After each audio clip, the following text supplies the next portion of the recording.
The true story of the Ottoman Empire begins long before its grand stone mosques dominated the skyline of Istanbul, originating in a heavily fractured landscape that modern travelers would find entirely unrecognizable in its wild, uncorrupted state. At the tumultuous turn of the 14th century, the political geography of Anatolia was a chaotic patchwork of moving borders, violent migrations, and the slow, agonizing collapse of once mighty medieval realms. The Seljuk Sultanate of Rum, which had long served as the dominant Islamic superpower in central Anatolia, had been structurally shattered by the overwhelming kinetic force of the Mongol invasions in the previous century, leaving behind a profound administrative vacuum across the entire peninsula. In the wake of this Seljuk decay, a restless network of small, independent Turkish principalities, known as beyliks, emerged across the landscapes, each ruled by ambitious warlords who carved out their own regional territories through relentless border raids, shifting tribal alliances, and personal charismatic authority. Among these highly competitive beyliks, one of the smallest, poorest, and least strategically significant was led by a migratory tribal chieftain named Osman, who ruled from a modest stronghold near the Byzantine frontier, surrounded by dense forests, rugged mountains, and contested borderlands. As you listen, let the centuries pass softly and let the Ottoman story carry you into sleep. So, before we step through the gates of the ancient world and you make yourself completely comfortable, take a brief moment to leave a like and subscribe to our channel. If you connect with these historical journeys, please let me know in the comments, as hearing from your thoughts is always an absolute honor. Where are you listening from tonight? And what hour of the night is it for you right now? Seeing your footsteps gather here from all corners of the world always brings a deep, unspeakable joy to this archive. Now, dim your lights, let the outside world fade into total silence, and let our journey begin. Osman was not a sultan, a king, or the proud heir to a grand imperial lineage, holding no majestic title beyond bey, the traditional Turkish word for a nomadic clan leader or chieftain. And yet, from this unassuming, rugged mountain base in northwestern Anatolia, he would systematically lay the architectural and dynastic foundations for an empire that would endure for more than 600 years, eventually ruling over 3 continents and shaping the map of the modern world. Osman's tiny principality was centered around the rustic, unfortified frontier town of Sogut, positioned precisely at the volatile borderlands of the Byzantine Empire. The timing of his rise was absolute, and his geography was highly critical. For the Byzantine world, once the eastern half of the ancient Roman world, had been shrinking for centuries, poorly defended and isolated from the distant palace of Constantinople. The frontier became a dynamic zone of absolute opportunity, attracting a volatile mixture of nomadic horsemen, wandering dervishes, and religious warriors known as Ghazis, who viewed the border skirmishes against the Christian empires as a form of sacred holy war. Osman inherited leadership from his father Ertugrul, who had served as a highly capable military commander under the Seljuks, guiding his nomadic clan with a firm hand through decades of tribal friction. Around the traditional year of 1299, Osman began to expand his territory through a highly calculated combination of lightning raids, diplomatic alliances, and systematic settlement, marking his total political independence from the decaying Seljuk court. He offered land and the spoils of victory to warriors who joined his campaigns, and his remarkable success attracted many who saw religious justification in his military actions. The Byzantine territories near Osman's domain were particularly vulnerable, as local governors were completely isolated from Constantinople and lacked the resources to defend their towns. Osman took full advantage of this weakness, gradually capturing villages and fortresses, consolidating his hold on the region, and achieving his most significant early victory in the capture of Yenisei, which became the new base for further expansion. What fundamentally set Osman apart from the dozens of other rival chieftains of his time was not merely his military success, but his long-term institutional vision. He systematically encouraged Turkish nomads to settle permanently in the newly acquired regions, providing a stable population base that could support agricultural production and economic stability. These permanent settlements helped to secure the region and laid the groundwork for a more permanent political structure, transitioning a predatory raiding band into a sedentary society capable of generating continuous wealth. By the early 14th century, Osman's principality had grown enough to threaten the important Byzantine city of Prussia, launching a massive, multi-year siege that demonstrated an ambition far greater than mere frontier skirmishes. According to later Ottoman chronicles, Osman had a dream in which a majestic tree grew from his body and shaded the entire world, symbolizing the future greatness of his dynasty. Though this story is likely legendary, it captures the profound sense of purpose that Ottoman historians later attributed to his rule. Osman died around the year 1326, never living to see Prussia fall, but he left behind a unified ruling house and an unyielding name that would define the dynasty across centuries of global change. The passing of Osman did not freeze the momentum of the infant frontier state, for his son and successor, Orhan, inherited both his father's dynastic vision and a highly disciplined military apparatus. Orhan's long reign marked a decisive, structural transition from a loose tribal principality into a highly organized state prepared to engage in sustained expansion across continents. He began his rule by completing the grand operational task that his father had left unfinished, for in the year 1326, the heavily fortified Byzantine city of Prussia finally fell to the Ottoman forces. Renamed Bursa, the city was instantly designated as the first formal Ottoman capital, providing the dynasty with its very first urban base of operations, complete with established economic infrastructure, a settled population, and immense symbolic prestige among the regional powers. From Bursa, Orhan began to carefully shape the permanent mechanisms of long-term imperial governance. One of Orhan's early achievements was the formalization of a standing military force, organizing a professional army that could be deployed in systematic campaigns rather than relying solely on tribal levies or volatile volunteers. This included the first primitive iterations of what would eventually become the Janissaries, elite infantry units recruited from among non-Muslim subjects and trained from youth in military and administrative service. Equally important was his sophisticated use of marriage diplomacy, as Orhan married the Byzantine princess Theodora, the daughter of John Cantacuzene. This alliance dragged the Ottomans directly into the internal civil wars of Constantinople, providing opportunities for military intervention in European lands. In 1352, Ottoman forces crossed the Dardanelles Strait and captured the fortress of Tsimpe on the Gallipoli Peninsula, marking the beginning of the Ottoman presence in Europe. The weakening of the Byzantine Empire had created power vacuums in Thrace and Macedonia, regions with fragmented rule and discontented populations, which the Ottomans were now in a perfect position to exploit through a blend of military pressure, negotiated surrender, and careful settlement. Following the sudden passing of Orhan in the early decades of the 14th century, the sovereignty of the rapidly evolving Ottoman domain descended upon his brilliant and calculating son, Murad I. Murad inherited a multi-ethnic and multi-religious realm that straddled two continents, a unique geopolitical construct that required an immense standard of institutional centralization to preserve and protect. To secure his expanding borders, Murad systematically formalized and expanded the standing military forces, officially organizing the early structures of the Janissary Corps.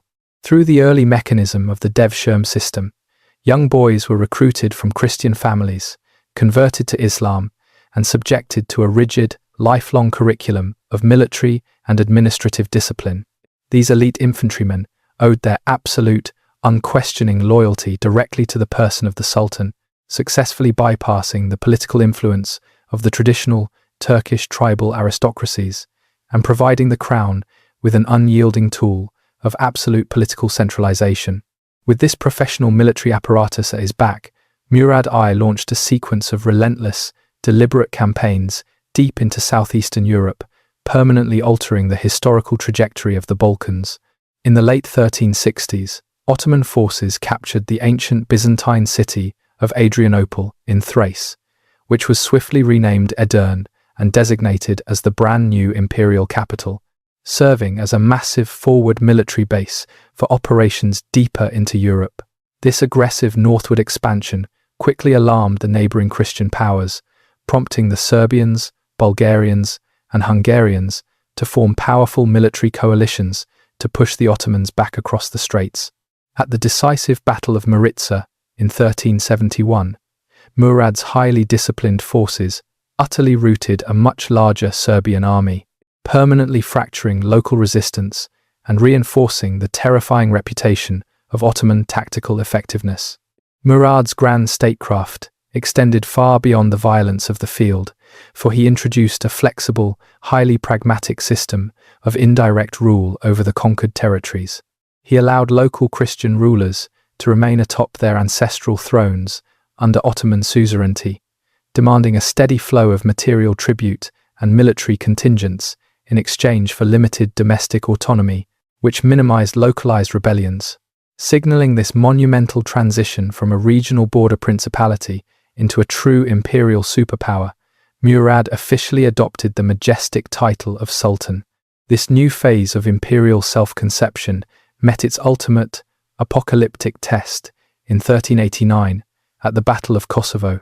In this dusty plain, the Ottoman army faced a formidable, unified Christian coalition led by the Serbian Prince Lazar, resulting in a savage, hacking collision of iron and willpower that ultimately ended in a costly but definitive Ottoman victory. However, the triumph was instantly shrouded in tragedy, for in the immediate aftermath of the fighting, Murad I was assassinated by a Serbian soldier who approached the royal pavilion under the false guise of surrender. Murad became the first Ottoman sultan to fall in active campaign, freezing his legacy into a sacred dynastic covenant and permanently solidifying Ottoman hegemony across southeastern Europe. The sudden dramatic martyrdom of Murad I on the field of Kosovo triggered an immediate, seamless transition of executive command on the battlefield itself, as his ambitious son, Bayezid, instantly assumed absolute control of the Ottoman army. Bayezid executed his initial dynastic authority with a fierce, lightning-fast efficiency, earning the formidable historical cognomen Yildirim Bayezid the Thunderbolt. After stabilizing the Balkan frontier through enforced vassalage, Bayezid turned his aggressive strategic focus eastward toward the Anatolian peninsula. Over the course of the 1390s, he launched a sequence of high-intensity military campaigns against the rival Turkish beyliks, systematically absorbing ancient principalities like Karaman, Aydin, Saruhan, and Jermian into a single, unified Turkish core under the absolute dominion of the House of Osman.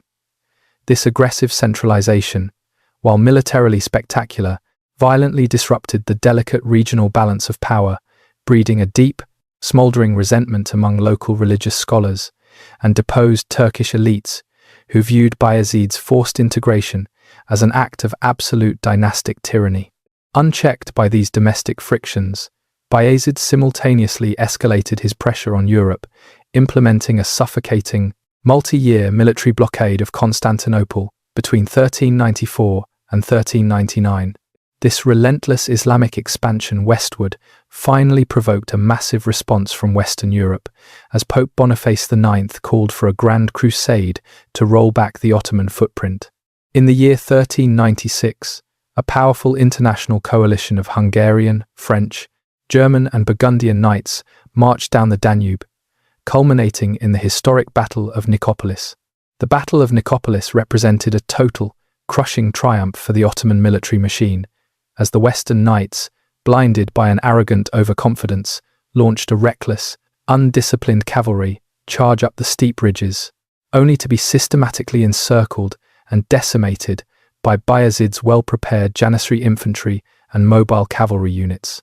The defeat was a major blow to Western morale and confirmed the Ottomans as the dominant power in southeastern Europe. Flushed with global prestige, Bayezid adopted increasingly imperial titles and began to actively position his dynasty as the supreme leaders of the entire Islamic world. However, this rapid double-front overreach quickly attracted the terrifying attention of a far more formidable predator from the Central Asian steppes, Timur, the legendary conqueror who had constructed a massive empire stretching from Persia to India. Timur viewed Bayezid's rising hegemony as a direct challenge to his own legitimacy, and when the displaced Anatolian emirs appealed to his court for restoration, a volatile diplomatic friction ignited between the two monarchs. In the scorching summer of 1402, their imperial rivalry reached its cataclysmic resolution at the Battle of Ankara. The two massive armies clashed on the Anatolian plain, but Timur executed a masterclass in strategic subversion, having secretly secured the defection of Bayezid's Anatolian contingents before the battle joined. As the fighting wore on, heat, exhaustion, and widespread battlefield betrayal shattered the Ottoman lines. Bayezid, the Thunderbolt, was surrounded, captured by Timur's cavalry, and dragged away in iron chains as a humiliated prisoner of war, dying in lonely captivity less than a year later. The Ottoman state was instantly broken into fragments, its army shattered, and its entire dynastic future plunged into a dark abyss of absolute structural chaos. The catastrophic defeat of Bayezid the Thunderbolt on the dusty plains of Ankara in 1402 left the young Ottoman realm completely fractured, severed, and stranded on the very lip of absolute extinction. With the Sultan captured and his veteran central army utterly decimated by the military machinery of Timur, the absolute authority that had tightly bound the empire's disparate geographical regions vanished overnight. What followed was not merely a localized power vacuum, but a savage, bloody civil war that threatened to dissolve the entire Ottoman project from history. A dark decade of internal fractures, known to history as the Ottoman Interregnum.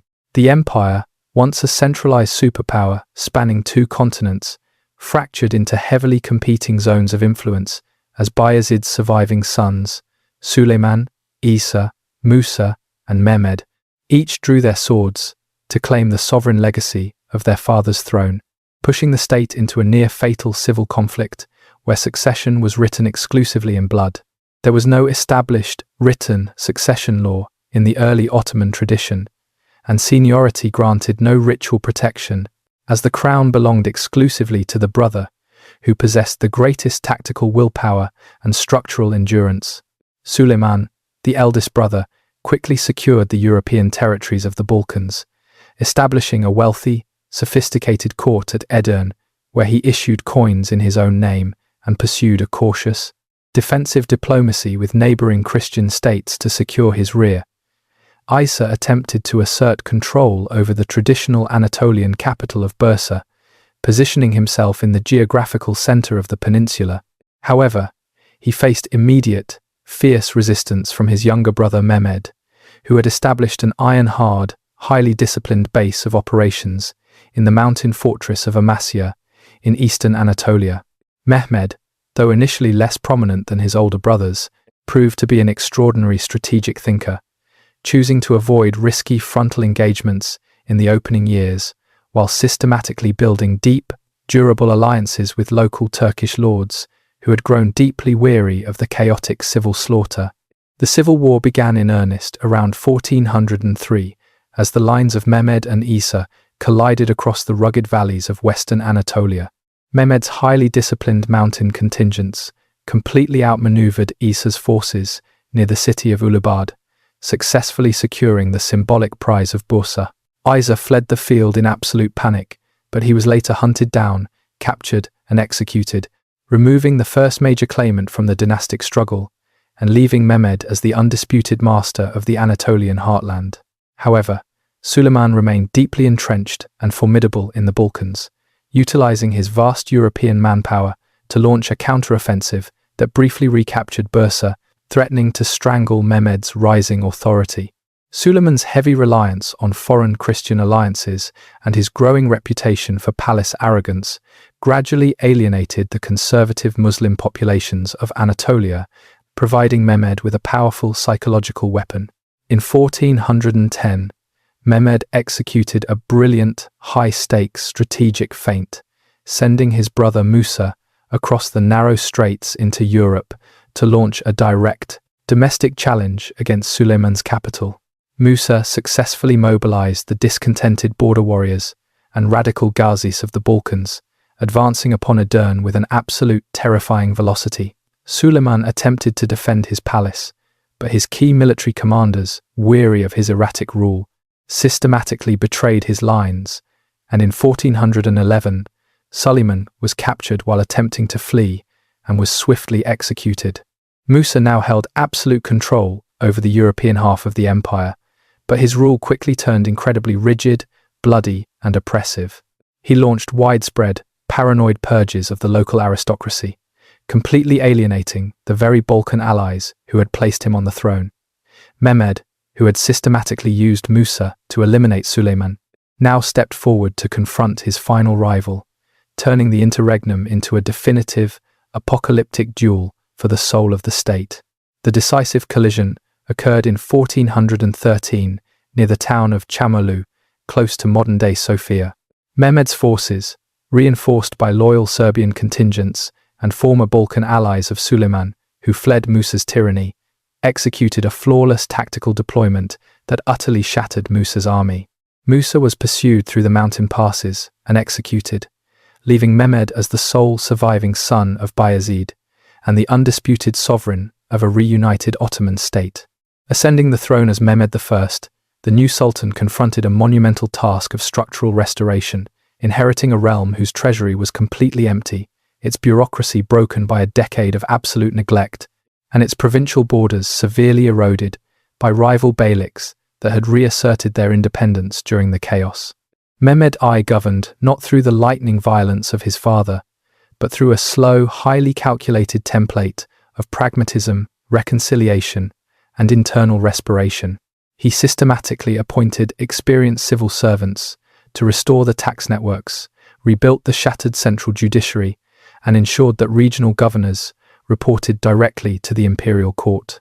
He reasserted Ottoman suzerainty over the volatile Balkan vassal states through diplomatic treaties rather than punitive purges, recognizing that the empire needed a winter of internal stabilization rather than a renewed cycle of aggressive external expansion. To reinforce his domestic legitimacy and heal the deep psychological scars of the civil war, Mehmed heavily supported prominent Islamic scholars, restoring lost endowments to religious institutions and positioning the Sultan as a deeply pious, just, and legitimate protector of Sunni orthodoxy. When Mehmed I passed away in 1421, after only brief years of sole rule, he had successfully resurrected a dead state from the ashes of Ankara, earning the permanent title of the Restorer in later Ottoman history. He proved that the true strength of the Ottoman state lay not merely in the kinetic impact of its cavalry charges, but in the structural resilience of its administrative institutions, passing a secure, unified, and revitalized realm down to his son, Murad II, who would face the daunting task of preparing the empire for its true imperial destiny. The smooth ascension of Murad II to the Ottoman throne in 1421 marked a rare and highly strategic moment of dynastic stability for the House of Osman.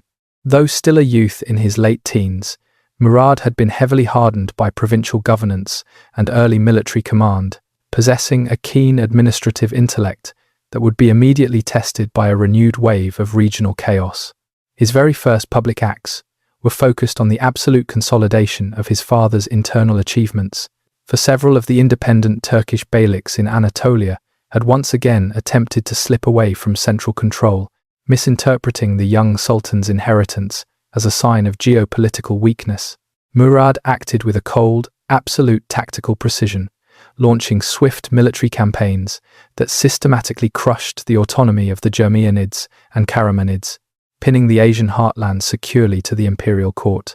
With the Anatolian frontier stabilized, Murad II turned his grim attention toward the volatile landscape of the Balkans, where the political environment had become increasingly dangerous.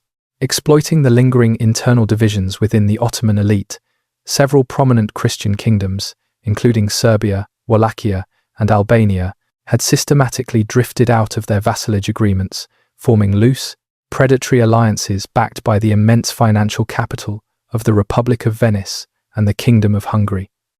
Murad faced these threats with a brilliant blend of raw military force and flexible frontier diplomacy. Throughout the 1420s, his heavy cavalry contingents systematically repulsed border raids, marching deep into the mountain passes of Serbia to forcefully compel the local princes back into a strict status of tribute-paying vassalage. Simultaneously, Murad II recognized that long-term stability required the deep modernization and professionalization of the state's primary institutions. He expanded and institutionalized the devshirme system, transforming a sporadic border levy into a systematic, highly regulated state apparatus that periodically selected the most capable young boys from the Balkan provinces. These youths were cut off from their regional power bases, brought to the capital, and rigorously trained within the palace schools, creating a highly educated, fiercely loyal caste of civil administrators and elite Janissary infantrymen who owed their status entirely to the Sultan's personal favor. To further cement this institutional strength, Murad invested heavily in infrastructure, constructing monumental mosques, bridges, and schools in Edirne and Bursa, transforming these urban centers into permanent statements of imperial permanence and cultural sophistication. The geopolitical initiative returned fully to the Ottomans in 1439, when their forces successfully captured the massive, strategic Aegean port city of Thessaloniki from the Venetians after a grueling conflict. This major commercial acquisition granted the state unprecedented access to maritime trade networks, but it also triggered an immediate, existential alarm across Western Europe. Terrified by the relentless modernization and expansion of the Islamic superpower, Pope Eugene IV collaborated directly with the Kingdom of Hungary and the Republic of Venice to coordinate a massive, international military campaign designed to systematically roll back the Ottoman presence from Europe, a holy enterprise that would become known to history as the Crusade of Varna. The Crusader army, led by the ambitious King Władysław of Poland and Hungary, alongside the brilliant military strategist John Hunyadi, advanced confidently across the Danube, systematically capturing Ottoman fortresses and threatening the capital itself. At this critical juncture, the Ottoman court faced a profound internal crisis, for Murad II had recently abdicated the throne in 1444, seeking a life of quiet philosophical contemplation and passing the crown to his 12-year-old son, Mehmed II. Recognizing that the young prince lacked the maturity and raw experience required to handle a global military invasion, the Grand Vizier and the military elite issued a frantic summons to Murad, begging the old king to resume absolute command of the imperial forces. Murad II returned to the head of his legions, confronting the Crusader vanguard on the 10th of November in the year 1444 at the historic Battle of Varna. The encounter was a brutal, chaotic hacking match where the initial Crusader cavalry charges threatened to break the Ottoman flanks. However, the iron discipline of the Janissary Corps held the center of the line with absolute, unyielding resolve. In the heat of the fighting, King Władysław launched a reckless charge directly at the Sultan's personal bodyguard, only to be thrown from his horse and instantly executed by the Janissaries, who mounted his head upon a long spear for the entire battlefield to see. The psychological shockwave shattered the Crusader cohesion, their lines collapsed into absolute panic, and John Hunyadi was forced into a desperate retreat, leaving thousands of Christian knights dead on the plain. The total triumph at Varna permanently crushed European hopes of rolling back the Ottoman footprint from the Balkans, establishing the Sultan as the undisputed master of southeastern Europe. Murad II resumed full control of the empire, spending his final years refining the administrative bureaucracy, streamlining the provincial tax networks, and regulating land grants to ensure the state could effortlessly manage its multi-ethnic domain across future generations. When Murad passed away peacefully in Edirne in 1451, after 3 decades of balanced, visionary governance, he left behind a highly professionalized military machine, an iron-hard treasury, and a deeply resilient state architecture, passing the crown back to his son, Mehmed II, who was now fully prepared to lead the empire into its classical golden dawn. The peaceful passing of Murad II in 1451 returned the absolute sovereignty of the Ottoman state to his 21-year-old son, Mehmed II. Unlike the inexperienced, anxious prince who had briefly held the crown a decade earlier, this Mehmed entered his second reign as a deeply disciplined, highly educated, and unyieldingly ambitious monarch. He had spent his years of provincial exile in Amasya, studying classical philosophy, military strategy, Islamic jurisprudence, and world history, developing a cosmopolitan worldview that blended intellectual depth with a driving imperial will. Fluent in multiple languages including Turkish, Arabic, Persian, Greek, and Latin, Mehmed looked upon the geopolitical map of the Eastern Mediterranean with a singular, consuming obsession: the capture of Constantinople. For more than a millennium, the ancient capital of the Byzantine Empire had stood as a formidable, legendary bastion of Christian resilience, a strategic stone sentinel that sat directly between the European and Asian territories of the Ottoman realm, fracturing their communications and acting as a permanent staging ground for foreign anti-Islamic crusades. By the mid-15th century, the Byzantine Empire had been reduced to a mere shadow of its former Roman grandeur, its sovereign territory confined almost exclusively to the immediate urban envelope of Constantinople and a few isolated outposts in the Peloponnese.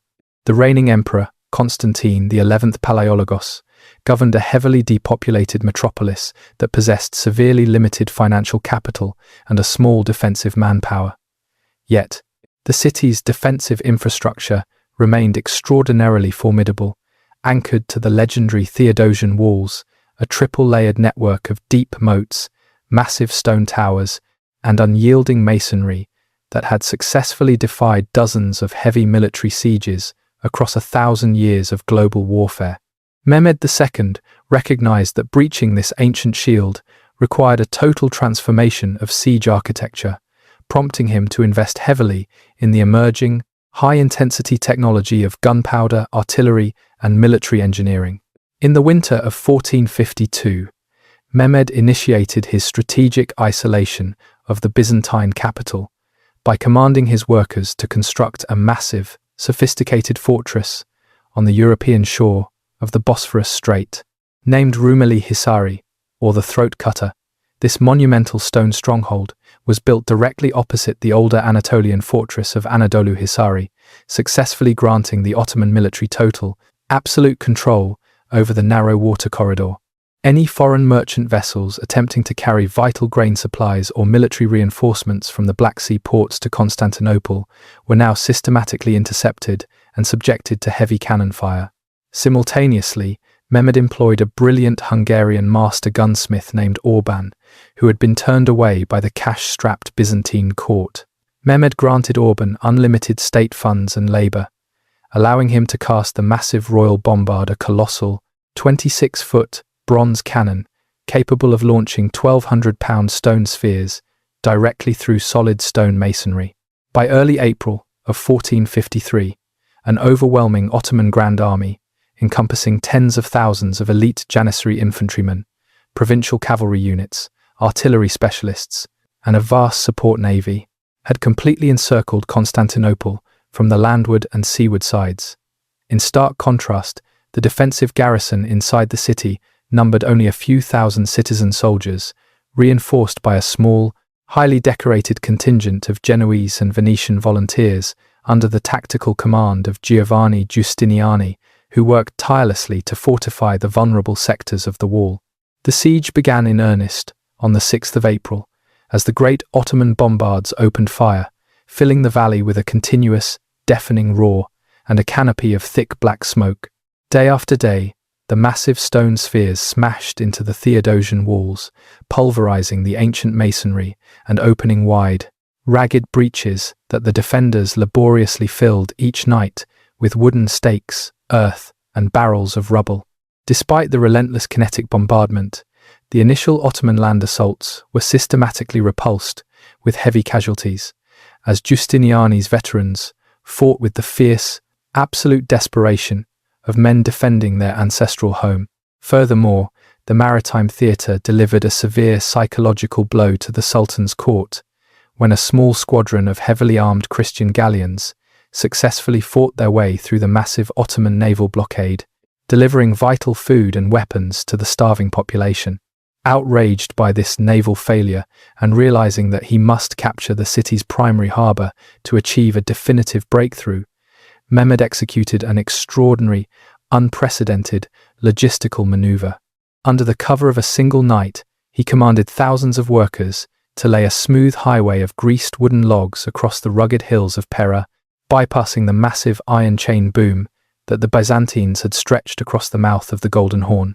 Using sheer human muscle and teams of oxen, the Ottomans dragged over 70 fully armed war galleys over the landward ridges, sliding them safely into the quiet waters of the inner harbour before the sun came down. This brilliant tactical masterstroke completely shattered the defensive calculus of the Byzantine garrison. Constantine XI was now forced to detach hundreds of his remaining, exhausted soldiers from the primary landward ramparts to man the vulnerable sea walls along the Golden Horn, dangerously thinning his already overstretched defensive lines. As the grueling siege dragged on past its 6th week, supplies inside the metropolis dwindled to absolute nothingness, morale eroded into widespread panic, and the silent skies remained completely empty of any Western Crusader rescue fleets. The ultimate, cataclysmic reckoning arrived in the early morning hours of the 29th of May. The night before, Emperor Constantine had held a final, deeply emotional religious service inside the monumental dome of the Hagia Sophia, where citizens and soldiers of all theological factions set aside centuries of bitter sectarian divisions to pray in absolute unity. At the first light of dawn, Mehmed II unleashed his final, all-out assault, sending waves of irregular troops to exhaust the defenders before committing his pristine, iron-hard Janissary corps to the breaches. The fighting was a savage, close-quarters slaughter along the pulverized earthworks. Giustiniani was severely wounded by a piece of shrapnel and evacuated to a ship, causing an immediate wave of panic to spread through the Christian lines. In the midst of this chaos, a small contingent of Janissaries discovered a minor postern gate left open or lightly guarded near the Blakeney sector, allowing them to rapidly breach the inner defences and raise the Ottoman banner atop the high battlements. The Christian defence collapsed into a total, disorganised rout as the walls were completely overwhelmed. Emperor Constantine XI Palaiologos, discarding his imperial purple regalia to fight as a common soldier, charged directly into the thickest mass of the advancing Janissaries and perished amid the iron fury, bringing a dramatic, symbolic end to the Eastern Roman Empire after more than a millennium of historic existence. Mehmed II entered the conquered metropolis in a grand, silent triumph, riding his white horse directly through the crowded streets to the portals of the Hagia Sophia. Looking upon the magnificent Christian cathedral, he ordered its immediate, respectful preservation and its formal conversion into a grand imperial mosque, signaling the permanent geopolitical transformation of Constantinople into the absolute heart of a rising Islamic superpower. Though the conquest was accompanied by the traditional medieval plundering, Mehmed swiftly intervened to restore administrative order, establish a new centralized municipal framework, and initiate a monumental, state-funded reconstruction program to restore the city to its ancient global grandeur. By capturing the ultimate capital of the ancient world, Mehmed II had outgrown his role as a regional king. He was now Fatih the Conqueror, the absolute master of the crossroads of Europe and Asia, whose dynasty was now positioned to dictate the sovereign destiny of the known world across centuries of imperial dominance. Following the monumental conquest of Constantinople in 1453, Sultan Mehmed II did not rest upon the laurels of a single historic triumph, for he understood with an engineer's precision that a one-time military victory did not guarantee permanent imperial survival. To transform the newly unified Ottoman realm into an invincible, lasting superpower, the conqueror initiated a profound domestic program of absolute administrative centralization, structural integration, and systemic legal reform. He recognized that the traditional, decentralized tribal authorities and local notables who had acted with considerable independence in earlier generations posed a long-term threat to the absolute sovereignty of the crown, prompting him to systematically dismantle their independent power bases and reshape the internal anatomy of the state. At the very heart of Mehmed's domestic centralization was the total restructuring of the ancient Timar system. This foundational socio-economic framework, which granted temporary regional land revenues to cavalry officers in exchange for military service, was systematically brought under strict state monitoring. Mehmed decreed that all public lands remained the absolute property of the central state and could never be transformed into hereditary private estates, successfully preventing the emergence of a landed, independent aristocracy that could challenge the absolute authority of the sultan. Simultaneously, he expanded the strategic role of the imperial bureaucracy and the divan, his council of ministers. He systematically appointed highly capable grand viziers drawn directly from the educated ranks of the devshirme system, creating an elite class of administrators who were completely detached from local tribal factions and entirely dependent upon the personal favor of the sultan for their status. Perhaps Mehmed's most enduring and radical contribution to global statecraft was his monumental work in legal reform, culminating in the codification of a vast body of secular and administrative statutes known as the Kanun-i Osmani, or the Law Code of the House of Osman. While traditional Islamic law, or Sharia, remained the foundational religious framework for spiritual and moral matters, Mehmed recognized that the complex administration of a rapidly expanding multi-ethnic empire required explicit regulations regarding taxation, criminal justice, provincial property rights, and bureaucratic hierarchy that religious law did not fully address. The Kanun was meticulously engineered to work alongside Sharia without ever contradicting its core tenets, successfully filling the administrative gaps and ensuring absolute legislative uniformity across every province. This unique dual system of religious and sultanic law became the absolute defining feature of Ottoman governance for subsequent centuries. In tandem with these systemic legal structural upgrades, Mehmed II turned his focused genius toward re-establishing Constantinople, now officially designated as the imperial capital, as a thriving, cosmopolitan metropolis. After centuries of late Byzantine decline and the violence of the final siege, the city was partially depopulated, prompting Mehmed to execute an aggressive policy of forced repopulation known as Surgun. He systematically relocated thousands of families, Muslims, Christians, and Jews alike from various newly conquered provinces into the capital, offering generous financial incentives, tax exemptions, and building plots to restore the city's economic vibrancy. He instituted the inclusive millet system, granting the Greek Orthodox Patriarchate, the Armenian Patriarchate, and the Jewish Rabbinate absolute autonomy to manage their communities' domestic, religious, and civil affairs in exchange for political subordination and steady tribute paying, turning Istanbul into a highly resilient, multi-religious mosaic.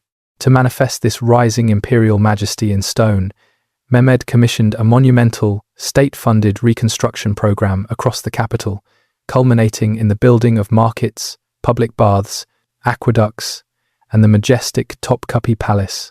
Positioned atop the ancient Acropolis, overlooking the Golden Horn, the Bosphorus, and the Sea of Marmara, the Topkapi Palace was designed as a sophisticated, multi-layered complex that served simultaneously as the private residence of the royal family, the seat of the Grand Vizier's council chambers, the center of the imperial treasury, and the school for training the state's administrative elites.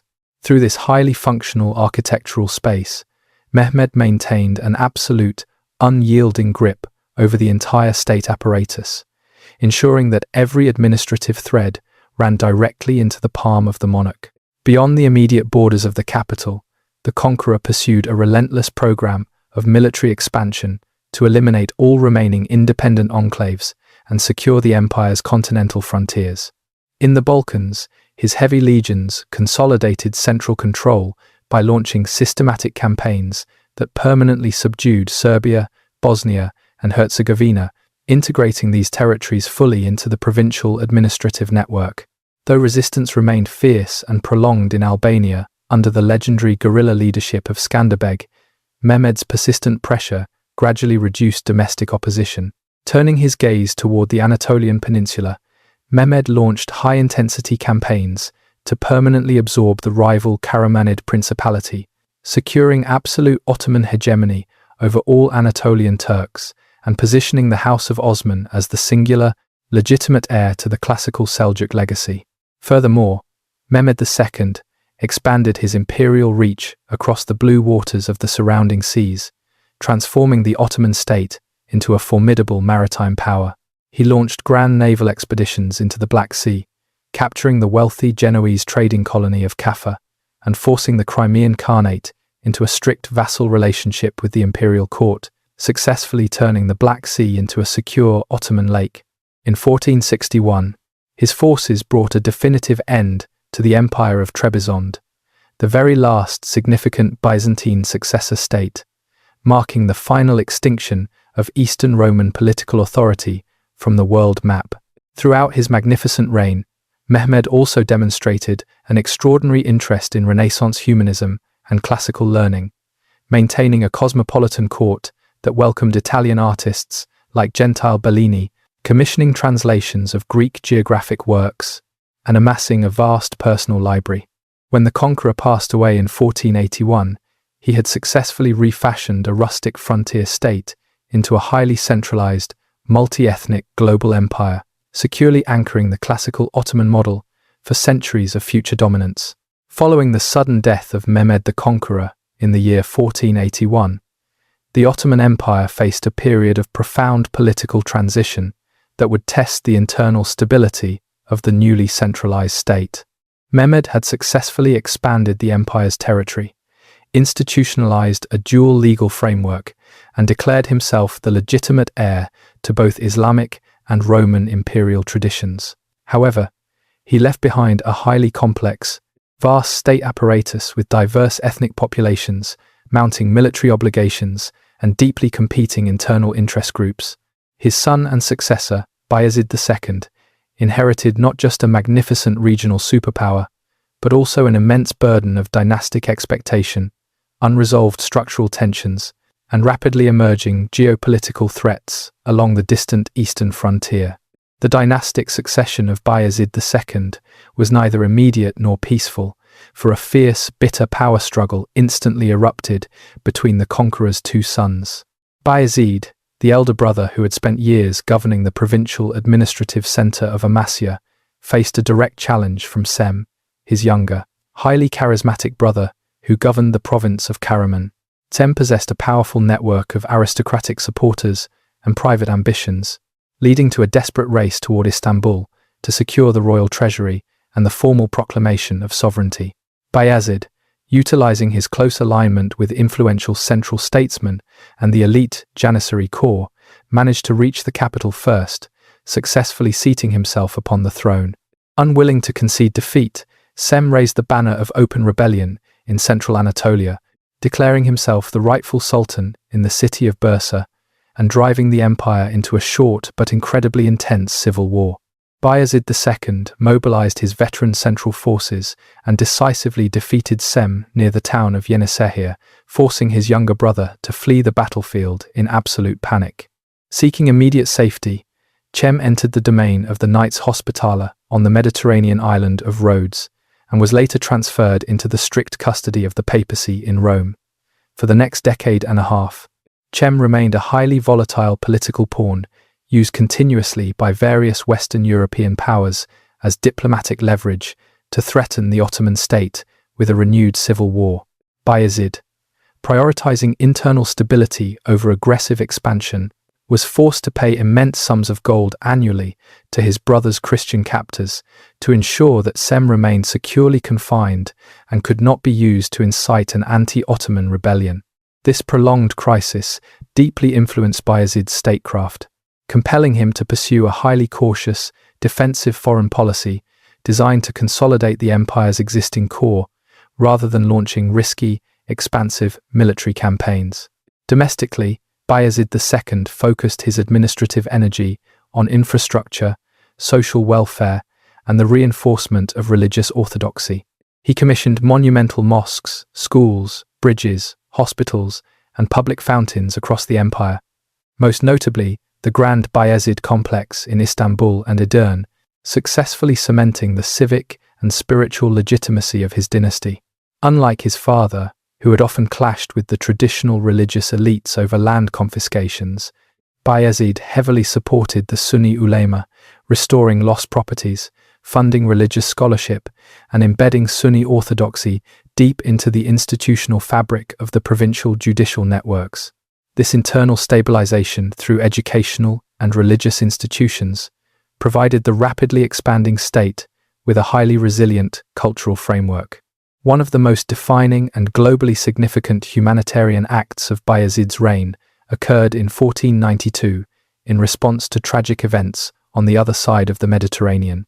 Following the completion of the Reconquista by the Catholic monarchs Ferdinand and Isabella, Muslims and Jews were brutally expelled from the Iberian Peninsula, facing forced conversion or execution under the Spanish Inquisition.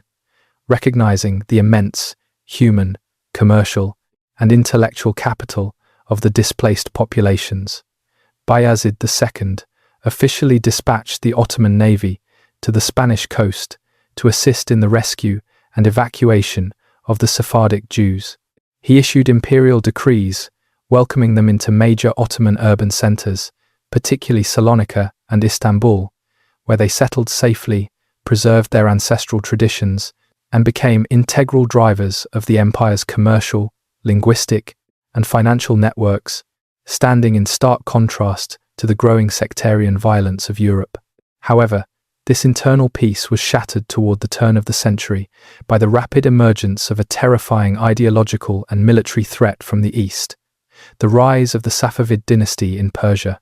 Originally a mystical Sufi religious order, the Safavids had transformed under the fierce, militant leadership of Shah Ismail into a powerful Shia theocracy. Shah Ismail rapidly expanded his boundaries, declared Twelver Shia Islam the official state religion of Iran, and launched an intense, aggressive psychological campaign to convert the Turkish nomadic tribes of eastern Anatolia. These nomadic groups, famously known as the Kizilbash due to their distinctive red headgear, embraced the militant Shia doctrines of the Shah, openly rejecting the Sunni authority of the Ottoman Sultan, and launching violent, widespread uprisings that threatened to permanently destabilize the Anatolian peninsula. Bayezid II viewed the growing Safavid subversion with intense alarm, but his approach remained fundamentally cautious, preferring defensive containment and regional police actions over a full-scale, direct war with Persia. This moderate stance provoked severe frustration among the frontline military elite and the Janissary commanders, who warned that the Sultan's leniency was allowing the Safavid contagion to rot the empire's Asian foundations from within. This systemic political friction quickly triggered an internal crisis within the House of Osman as Bayezid's final years approached. His sons, deeply divided over foreign policy, began to actively compete for the succession. Prince Ahmed, the elder son who favored his father's moderate policies, was supported by the court bureaucrats, while Prince Selim, the aggressive governor of Trabzon on the eastern frontier, emerged as the champion of the militaristic Janissaries. Selim had spent years on the front line, witnessing the terrifying spread of Safavid influence, and he openly accused his father of geopolitical weakness. Utilizing his deep connections with the frontier legions, Selim launched a bold, unprecedented military coup against his own father. In 1511, he marched his loyal troops into Thrace, demanding absolute command of the imperial armies. Recognizing that the Janissary Corps completely refused to fight for Prince Ahmed and had thrown their absolute backing behind Selim, the aging Bayezid II realized his authority had entirely dissolved. In the spring of 1512, Bayezid executed a rare, historic act of abdication, formally stepping down from the throne and passing the royal fasces to his son, Selim I, dying quietly in retirement shortly thereafter. Bayezid II left behind an empire of immense cultural wealth, stabilized institutions, and consolidated civic laws, but he also left an unresolved, explosive Eastern crisis that his fierce successor would address with absolute, remorseless efficiency. When Selim I ascended the Ottoman throne in the year 1512, he inherited a stable, culturally wealthy, but strategically defensive empire. His father, Bayezid II, had prioritized consolidation and moderation, preferring to contain external threats through cautious diplomacy rather than risking the state's resources in open warfare. Selim, by contrast, possessed no interest in geopolitical restraint. Hardened by his years as a provincial governor on the dangerous eastern frontier, he entered his reign with a fierce, militaristic ambition that demanded direct confrontation with the empire's rising external rivals. Known to global history as Selim the Grim, or Yavuz Sultan Selim in Turkish, he was an austere, disciplined, and relentlessly determined monarch who recognized that the structural unity and religious legitimacy of the Ottoman state were under immediate, existential threat from the Safavid Empire in Persia and the Mamluk Sultanate in Egypt. From the absolute outset of his rule, Selim looked upon the Safavid Empire under Shah Ismail as the most urgent danger to Ottoman sovereignty. While his predecessor had cautiously monitored the spread of Shia influence among the Turkish nomadic tribes of eastern Anatolia, Selim viewed the Safavid ideological campaign as a toxic contagion that threatened to dissolve the Sunni foundations of the state from within. The Safavids had successfully transformed from a mystical Sufi order into a militant, aggressive theocracy, utilizing the red-capped Kizilbash warriors to incite violent, anti-Ottoman rebellions across the eastern provinces. Selim responded to this subversion with an absolute, uncompromising hand. Before marching his army to the front lines, he initiated a brutal domestic purge of suspected Safavid sympathizers, systematically executing or imprisoning thousands to secure his rear, proving to the imperial elite that dissent would be addressed with total, remorseless efficiency. In the spring of 1514, Selim I mobilized his modernized Grand Army and launched a massive, high-intensity campaign toward the Persian heartland, a grueling logistical march over rugged, arid terrain that culminated on the 23rd of August at the historic Battle of Calderan.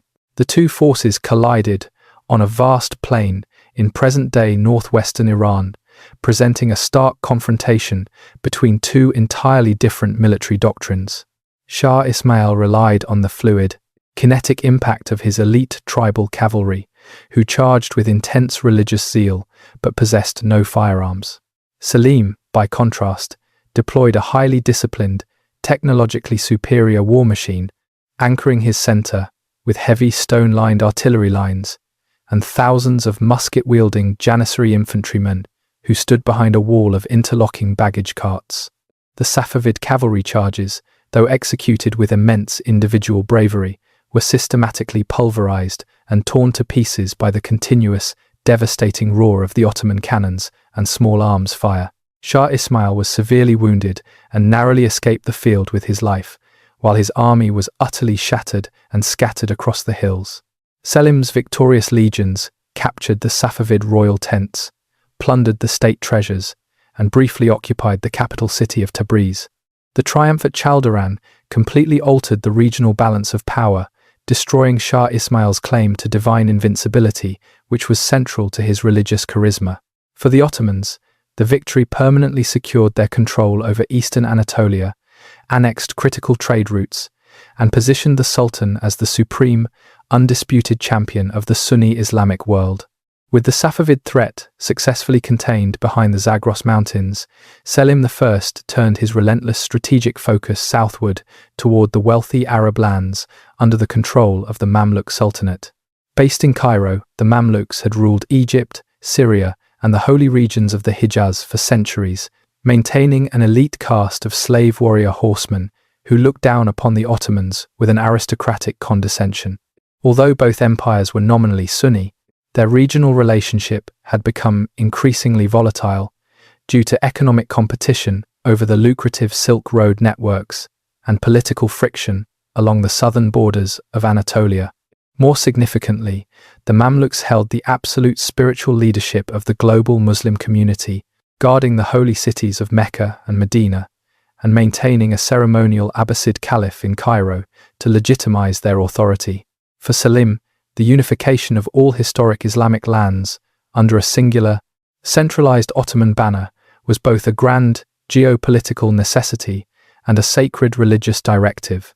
The Mamluk military machine was formidable in close-quarters cavalry combat, but suffered from a rigid, conservative resistance to modernization, possessing an absolute disdain for gunpowder weapons and field artillery, which they viewed as unchivalrous. Selim exploited this technological backwardness in 1516, marching his legions directly into Syria to confront the Mamluk army on the 24th of August at the Battle of Marj Dabik near Aleppo. The encounter was an absolute, crushing disaster for the Mamluks. Their heavy cavalry forces were systematically decimated by the disciplined salvos of the Ottoman janissaries and mobile field pieces, and the aging Mamluk Sultan, Qansu al-Ghari, perished amid the chaotic slaughter. Syria fell to the Ottomans in a matter of days, granting Selim control over Damascus, Jerusalem, and the ancient trading hubs of the Levant. Undeterred by the burning deserts and logistical strains, Selim pressed his advantage directly into the African continent, marching his legions across the Sinai Peninsula to strike the heart of Egypt. On the 22nd of January, in 1517, the final, desperate remnants of the Mamluk forces under Sultan Tuman Bey made their last stand at the Battle of Raydaniya, just outside the walls of Cairo. Once again, the specialized artillery formations and firearm discipline of the Ottomans outmaneuvered the traditional Mamluk charges, shattering their defenses and dismantling the Mamluk Sultanate forever. Selim I entered Cairo in a magnificent, solemn triumph, bringing a definitive end to centuries of Mamluk rule and absorbing Egypt fully into the administrative provincial network of the House of Osman. The conquest of Egypt and the Levant was the most significant and transformative territorial acquisition in the long history of the state. It instantly granted the Ottomans control over the wealthiest agricultural plains of the Nile, the primary commercial gateways to the Indian Ocean trade routes, and the historic civic centers of Islamic culture. Most crucially, the keys to the holy cities of Mecca and Medina were officially delivered directly to Selim's court by the local Grand Sharif, who acknowledged the Ottoman monarch as the supreme sovereign of the holy sanctuaries.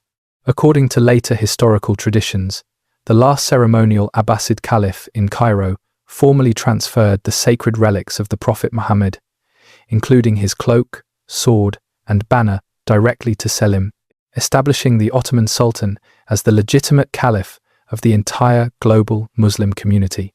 Selim I returned to Istanbul in 1517, having successfully doubled the physical size of the empire, crushed its most dangerous ideological rivals, and united the political and spiritual authority of the Islamic world under a singular, absolute throne.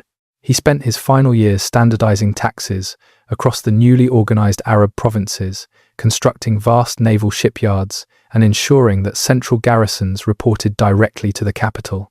Selim passed away unexpectedly from illness in 1520, while preparing yet another massive campaign destined for Europe or the Mediterranean.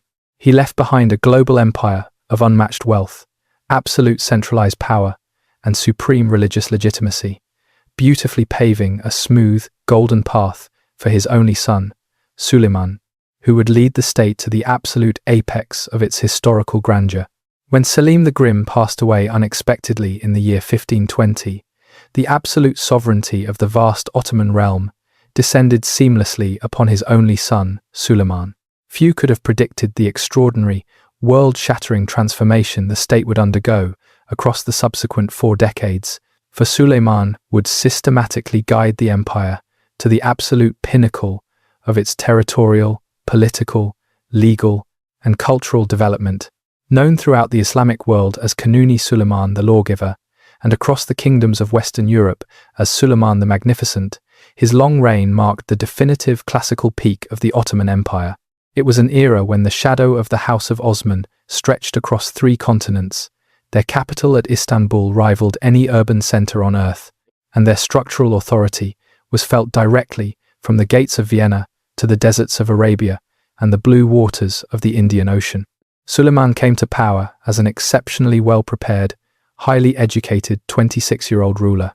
He had spent his youth studying classical philosophy, military architecture, history, and science, and had been thoroughly hardened by years of practical administration as a provincial governor in Kaffa and Manisa. Unlike his father, who had governed through suspicion and severe domestic purges, Suleiman possessed a cultured, articulate, and cosmopolitan demeanor, combining a driving imperial will with deep intellectual and artistic curiosity. He wrote complex poetry under the pen name Muhibbi, maintained a court that welcomed the finest poets, historians, and legal scholars of the age, and viewed himself as a divinely sanctioned global monarch, destined to assert universal sovereignty over both the Christian West and the Islamic East. His very first years on the throne were marked by immediate, high-intensity military campaigns designed to achieve what his imperial predecessors had failed to accomplish. In 1521, Suleiman marched his grand army northward into Hungary to besiege Belgrade, the most formidable Christian fortress on the Danube River. Belgrade had successfully withstood a massive siege by Mehmed the Conqueror decades earlier, but Suleiman's specialized artillery units and engineering discipline forced the stronghold's total, unconditional surrender in a matter of weeks. The fall of Belgrade was a calculated strategic strike, permanently shattering the outer defensive shield of Central Europe and signaling to the Christian world that Ottoman expansion into the European heartland was no longer a distant threat, but an immediate, inevitable reality.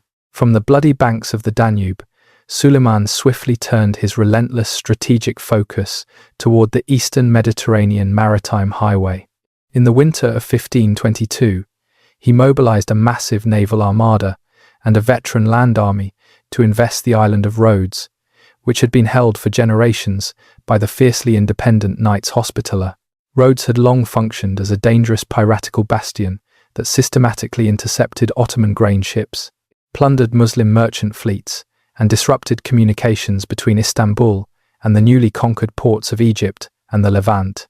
The subsequent siege was an extraordinarily brutal, prolonged exercise in mining and artillery warfare, with the Knights mounting a tenacious, multi-layered defense. However, overwhelmed by the endless wave of Ottoman manpower and the continuous bombardment of heavy mortars, the Grand Master of the Order finally sued for peace. Displaying a rare act of diplomatic magnanimity that greatly enhanced his international prestige, Suleiman permitted the surviving knights to evacuate the island completely unhurt, securing absolute Ottoman maritime control over the eastern sea lanes. The ultimate, catastrophic collision in Central Europe arrived in 1526, triggered by a profound political vacuum within the Kingdom of Hungary. King Louis II of Hungary had formed a defensive alliance with the Habsburg monarchy to check the Islamic advance, mobilizing his noble heavy cavalry to confront the Sultan on the 29th of August at the historic Battle of Mohacs. The encounter was a swift, total destruction of the Hungarian medieval military elite. Suleiman deployed his field artillery and Janissary musketeers in an interlocking defensive crescent formation that systematically decimated the brave, undisciplined charges of the Hungarian armoured knights in less than 2 hours. King Louis II drowned in his heavy armour while attempting to flee the chaotic carnage, and his army was utterly annihilated, allowing Suleiman to seamlessly occupy Buda, the Hungarian capital, and establish a firm Ottoman suzerainty over the vast Hungarian plains. The total dissolution of the Hungarian kingdom triggered a protracted, multi-generational geopolitical struggle between the rising power of the House of Habsburg, led by Archduke Ferdinand of Austria, and his brother, the Holy Roman Emperor Charles V, and the Ottoman Empire. In 1529, determined to deliver a decisive blow to the very center of Christian imperial authority, Suleiman marched his veteran legions through torrential rains to lay siege to Vienna, the symbolic heart of Habsburg power. The siege ultimately failed to force a breakthrough, primarily due to severe logistical overextension, early autumn blizzards that compelled the Ottomans to abandon their heaviest siege guns in the mud, and a fanatical resistance by the city's garrison.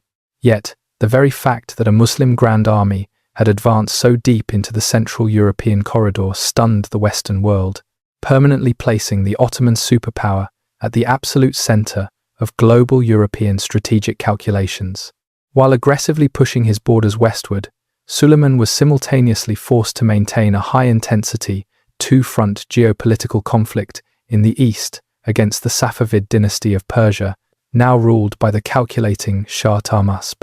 The Safavids continued to exploit nomadic unrest in eastern Anatolia and contest control over the strategic trade routes of Mesopotamia. Suleiman launched 3 massive, costly campaigns against Persia between the 1530s and 1550s, marching his legions through the rugged mountains of Armenia and the arid plains of Azerbaijan. Although the Safavids utilized a devastating, scorched earth strategy to avoid direct pitch battles, Suleiman's structural endurance allowed him to permanently annex Baghdad and much of Iraq, gaining a critical outlet to the Persian Gulf and solidifying Ottoman administrative authority over the ancient civic heartlands of the Arab world. Simultaneously, Suleiman engineered an unprecedented expansion of the imperial navy, transforming the state into the undisputed master of the Mediterranean waves. He appointed the legendary privateer Khayr al-Din, famously known to history as Barbarossa, as his Grand Admiral, Kapudan Pasha, who systematically professionalized the Ottoman shipyards and built a formidable fleet of fast, heavy war galleys. Barbarossa's spectacular naval triumphs, most notably at the Battle of Preveza in 1538, utterly shattered the combined Christian fleets of the Holy League, ensuring absolute Ottoman maritime hegemony over the Mediterranean for a generation. Ottoman naval squadrons also pushed boldly through the Red Sea and into the vast expanse of the Indian Ocean, establishing strategic outposts in Yemen and Aden while actively contesting Portuguese maritime dominance along the wealthy spice routes of India and East Africa. At home, Suleiman's monumental legacy was anchored to a profound program of domestic, administrative, and legislative reform. He earned the sacred title of Kanuni because he undertook the monumental task of compiling, structuring, and harmonizing centuries of scattered sultanic decrees into a singular, transparent, civil legal code. While traditional Sharia remained the unalterable, foundational law of the land for religious matters, Suleiman issued vast, detailed secular codes, qanuns, to regulate areas that religious law did not explicitly address, including provincial tax rates, land tenure distributions, market regulations, criminal justice procedures, and the administrative hierarchy of the civil bureaucracy.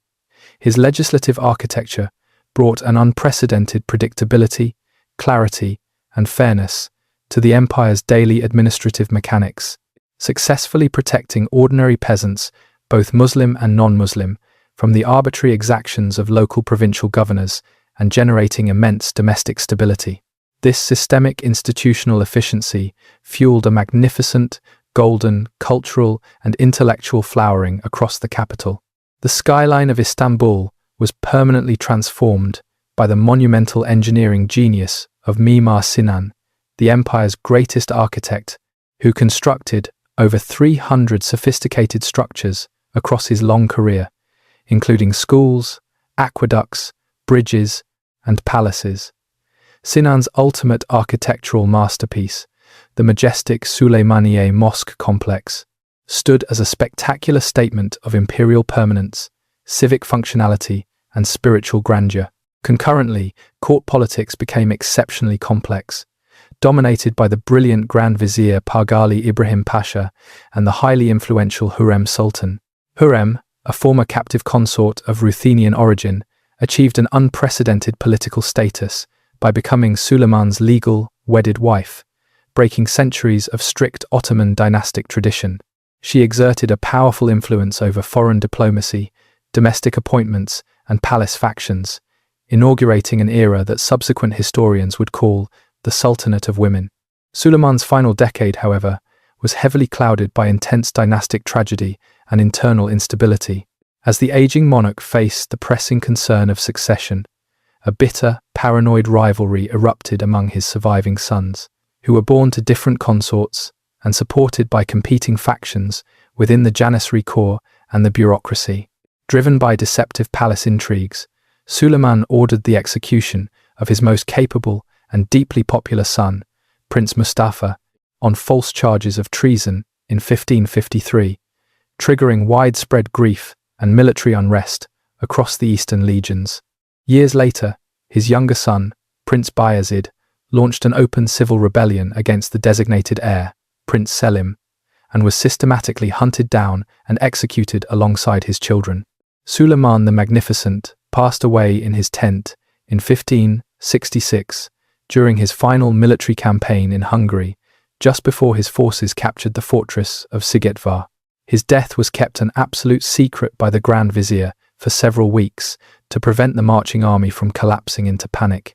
When his body was finally returned to Istanbul to be buried beside the Suleymaniye Mosque, he left behind an empire at its absolute geographical and geopolitical zenith, encompassing a highly professionalized bureaucracy, a unified legal framework, a diversified mercantile economy, and an unmatched military prestige. The golden classical dawn of the House of Osman had reached its absolute fulfillment, leaving a colossal shadow that would dominate global history for centuries to come. With the passing of Suleiman the Magnificent in 1566, the absolute sovereignty of the vast Ottoman realm descended upon his son, Selim II. Unlike his predecessors, who had spent their entire lives leading military campaigns and directly monitoring the daily mechanics of statecraft, Selim II demonstrated a deep preference for the quiet isolation of the imperial court, choosing to delegate the immense burdens of executive governance to his ministers. This structural shift marked the beginning of a profound transformation within the internal anatomy of the state, an era when the personal engagement of the Sultan in administrative and military affairs began to steadily decline, allowing real political authority to increasingly flow into the hands of the Grand Vizier, palace bureau chiefs, and prominent factions within the royal harem. Maintaining the immediate continuity of the state during this transition was the Grand Vizier, Sokolu Mehmed Pasha, an exceptionally capable and heavily experienced statesman who had long served under Suleiman. Sokolu successfully mastered the imperial bureaucracy, running the provincial networks with a firm hand, balancing state finances, and launching grand infrastructural blueprints, including early attempts to engineer navigable canals between the Don and Volga rivers to project power toward the Caspian Sea. Under his centralized direction, the Ottomans launched a high-intensity maritime campaign in 1571 to conquer the strategic island of Cyprus from the Republic of Venice, successfully expanding their territorial footprint and securing a critical naval hub in the eastern Mediterranean highway. However, this spectacular territorial acquisition quickly provoked an immediate, unified response from the Western Christian powers. Under the spiritual direction of the papacy, a powerful maritime coalition known as the Holy League, encompassing the formidable naval forces of Spain, Venice, and Genoa, mobilized a massive war fleet to directly challenge Ottoman maritime dominance. On the 7th of October, in 1571, the two colossal armadas collided off the western coast of Greece at the historic Battle of Lepanto. The engagement was a savage, catastrophic tactical destruction for the Ottoman navy, as the heavy firearms discipline and advanced galleasses of the Holy League systematically pulverized the traditional Ottoman war galleys. Dozens of ships were burned or captured, and tens of thousands of experienced Ottoman sailors and archers perished amid the blood-stained waves. The disaster at Lepanto was a severe psychological blow to the empire, marking its very first major naval defeat in more than a century of Mediterranean dominance. Although Sokolu Mehmed Pasha demonstrated an extraordinary logistical resilience by utilizing the immense wealth of the imperial treasury to completely rebuild a brand new, modernized fleet of over 200 warships in less than 6 months, the battle permanently shattered the aura of absolute Ottoman invincibility at sea. The geopolitical scale had been rebalanced. While the Ottomans successfully retained their conquest of Cyprus, they could no longer treat the Western maritime powers with casual condescension, forcing the navy into a more cautious, defensive strategic posture in the Western waters. When Selim II passed away in 1574, the crown descended upon his son, Murad III, ushering in a period of deepening domestic dysfunction, fiscal turbulence, and palace intrigue.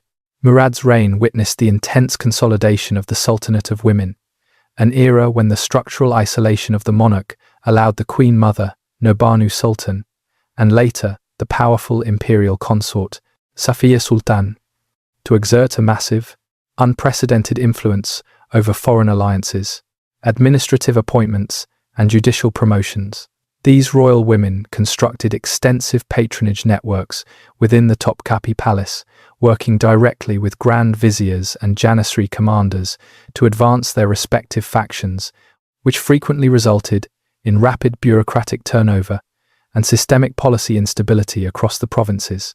This internal political fragmentation coincided with a severe, unprecedented monetary crisis that sent shockwaves through the empire's agrarian economy. The massive influx of cheap silver mined from the Spanish territories in the New World caused a rapid, global inflation that systematically debased the traditional Ottoman currency, the aksay. The purchasing power of state salaries collapsed, triggering widespread economic hardship and professional corruption among the provincial tax collectors. Frustrated by the debased coinage, serious military rebellions erupted among the elite janissary corps in the capital, while across the landscapes of Anatolia, disaffected soldiers, landless peasants, and bandits organized widespread, violent rural uprisings known as the Salali revolts, which severely disrupted domestic trade, agricultural production, and central tax revenues for decades. The situation further deteriorated under Mehmed III, who came to power in 1595 and immediately ordered the execution of his 19 brothers to prevent a succession war, a chilling display of dynastic paranoia that deeply shocked the capital. His reign was dominated by a grueling, protracted conflict along the Austrian frontier known as the Long Turkish War. Stretching from 1593 to 1606, this exhausting war of attrition thoroughly drained the state's financial resources and exposed the severe tactical limitations of the traditional Ottoman military machine, which struggled to breach the modernized star fortresses of the Habsburgs. The war concluded in a strategic stalemate with the signing of the Treaty of Zitvatarok in 1606. This document represented a profound symbolic defeat for the House of Osman, for the Sultan officially recognized the Habsburg Emperor as an equal sovereign, permanently surrendering the ancient Ottoman claim to global geopolitical superiority. Compounding this Western exhaustion, the Safavid Empire of Persia experienced a magnificent military and administrative revival under the brilliant leadership of Shah Abbas the Great, who launched high-intensity campaigns to systematically recapture Baghdad, Tabriz, and the volatile territories of the Caucasus from the Ottomans. Facing a devastating two-front war abroad and spreading rural anarchy at home, successive young sultans struggled desperately to reassert central control. Ahmed I, who ascended the throne in 1603, attempted to stabilize the core of the dynasty by permanently abolishing the ancient, bloody practice of royal fratricide. In its place, he instituted a new constitutional succession framework based strictly on seniority, confining potential royal heirs to a secluded wing of the palace known as the Kafs, or the cage.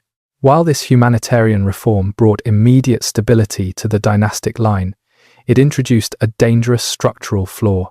Future sultans would step onto the absolute throne with zero experience in provincial governance, having spent their entire adult lives in absolute psychological isolation.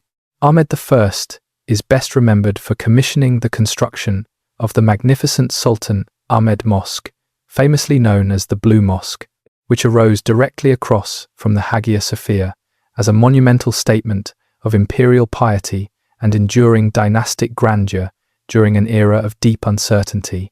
However, his successors found themselves entirely trapped within the shifting nets of palace politics.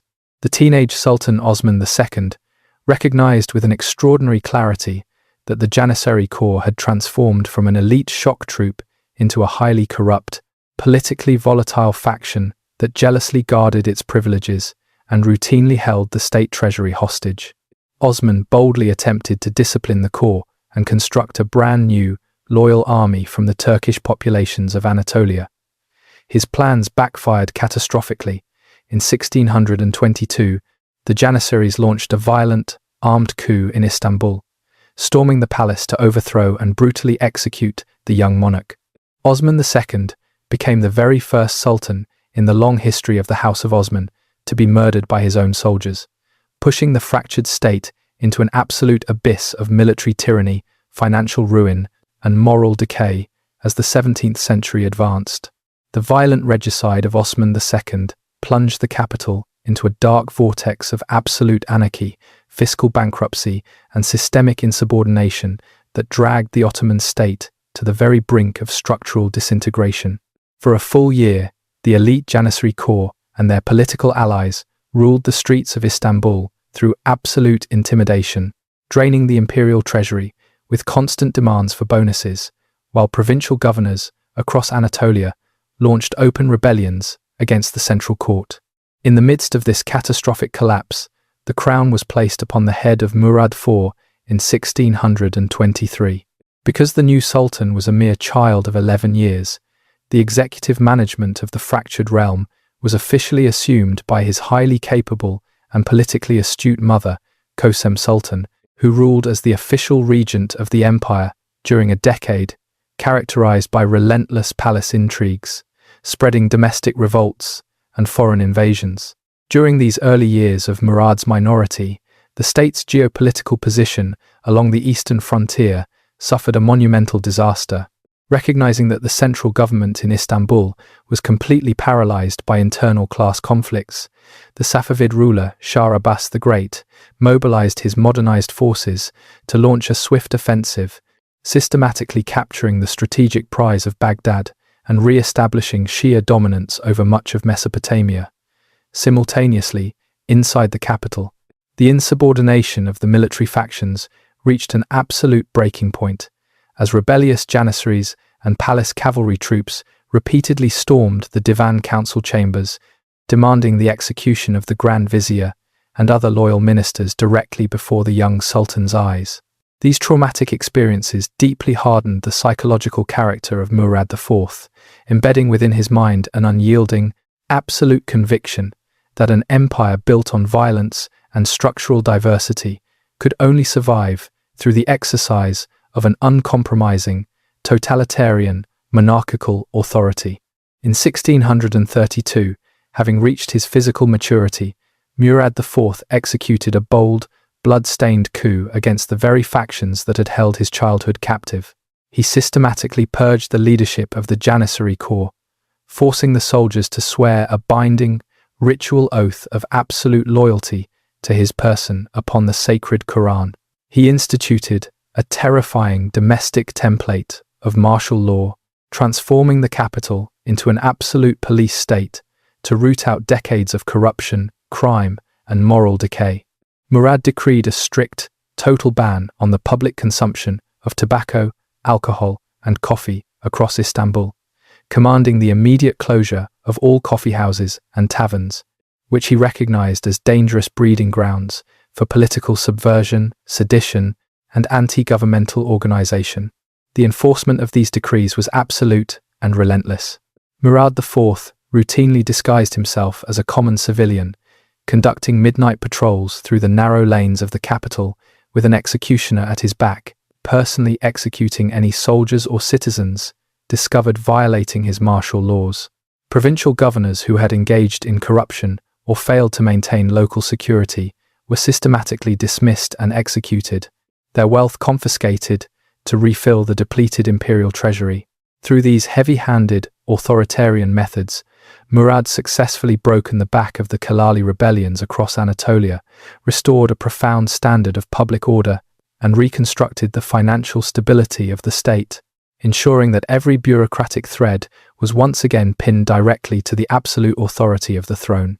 With domestic order perfectly restored through sheer terror, Murad IV turned his focused, militaristic genius toward the eastern frontier to avenge the territorial losses suffered under his minority. He systematically professionalized the field legions, enforcing rigid drilling standards and restoring the active role of the Sultan as the frontline commander of the army, a practice that had been largely abandoned since the death of Suleiman the Magnificent. In 1638, Murad led a magnificent, highly organized grand army across the Anatolian peninsula to launch a monumental campaign to retake Baghdad from the Safavids. The subsequent siege was a brutal display of coordinate artillery fire and engineering endurance, with Murad personally participating in the trench construction and fighting alongside his common soldiers to maintain morale. The Ottoman forces successfully smashed through the Safavid defences, executing a remorseless slaughter of the enemy garrison and reclaiming Baghdad permanently for the House of Osman. This monumental victory permanently secured Ottoman dominance over the rich plains of Mesopotamia and led directly to the signing of the Treaty of Zuhab in 1639, which established a definitive, durable border between the Ottoman and Safavid empires that would remain largely unaltered for centuries. Murad IV returned to Istanbul in absolute triumph, having successfully rescued a dying empire from the brink of extinction, rebuilt its military prestige, and recentered the monarchical authority.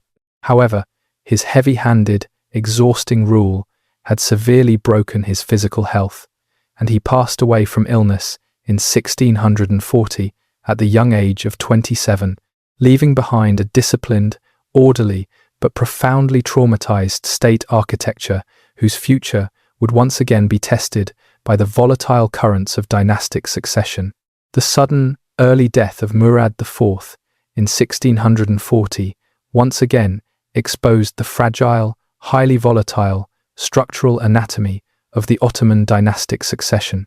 The absolute authority that had been maintained through the sheer iron willpower of a single monarch dissolved, passing the crown to his brother, Ibrahim, a ruler who had spent his entire adult life in the profound psychological isolation of the Kafes cage.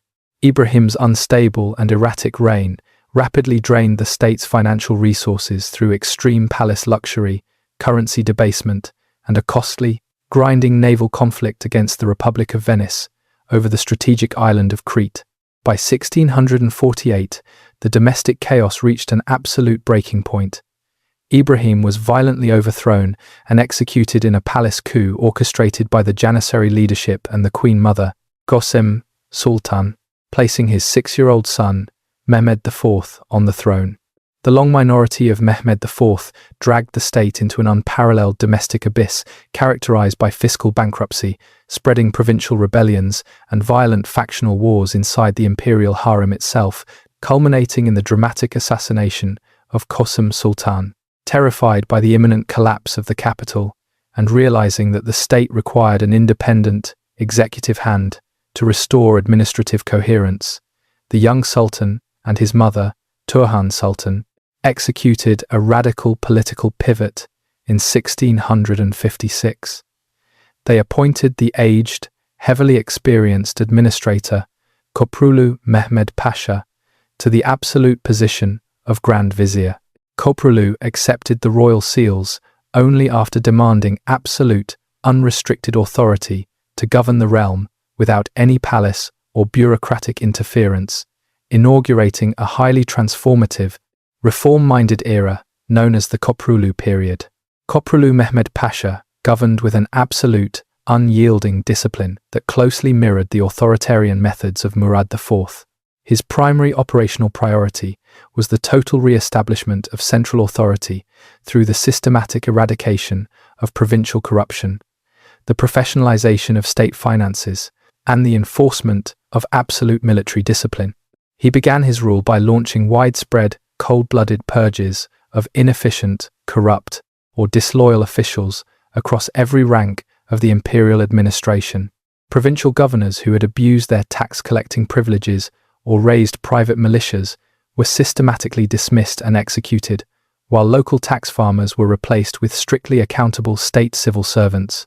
In the crowded streets of Istanbul, Koprulu forcefully confronted the politically volatile Janissary corps, executing their rebellious ringleaders, stripping away their unearned financial privileges, and silencing all seditious elements within the palace networks.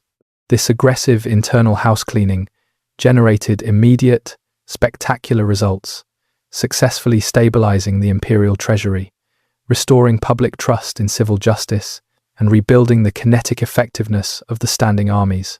Following the death of Koprulu Mehmed Pasha in 1661, his monumental reformist legacy was seamlessly continued by his highly educated son, Koprulu Fazil Ahmed Pasha, who inherited both his father's absolute authority and his driving administrative zeal. Fazil Ahmed shifted the state's focus toward strategic external diplomacy and military expansion, professionalizing the artillery units, expanding maritime shipyards, and launching successful campaigns along the European frontiers, where the geopolitical initiative had slowly begun to slip away from the Ottomans. The ultimate validation of the Koprulu military modernization arrived in 1669 with the definitive conclusion of the exhausting war against Venice over Crete. The strategic Venetian island stronghold of Candia, which had stubbornly defied Ottoman forces for over 2 decades in one of the longest sieges in global history, was subjected to a coordinated, high-intensity logistical overhaul engineered by Fazil Ahmed. The Ottoman lines constructed extensive, advanced trench networks, deployed heavy state-of-the-art mortars, and maintained a suffocating naval blockade that completely severed Venetian supply lines.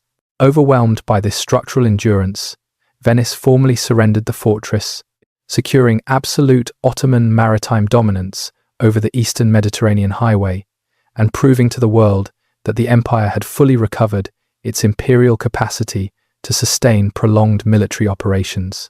Following this maritime triumph, the Koprulu viziers boldly turned their aggressive strategic focus towards Central Europe, launching successful campaigns into Hungary, Transylvania, and Poland to expand the empire's northern borders and project pressure directly onto the borders of the Habsburg monarchy.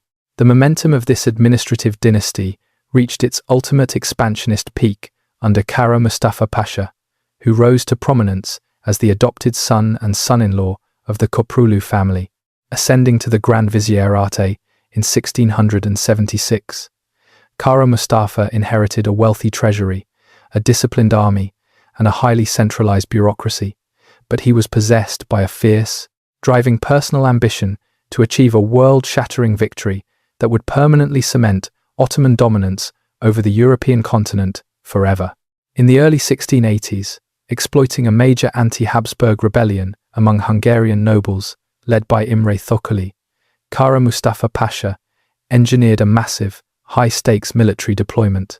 He mobilized an immense grand army, encompassing over 100,000 citizen soldiers, provincial contingents, Tatar cavalry forces, and vast logistics trains, and launched a sweeping march directly through the Danube corridor.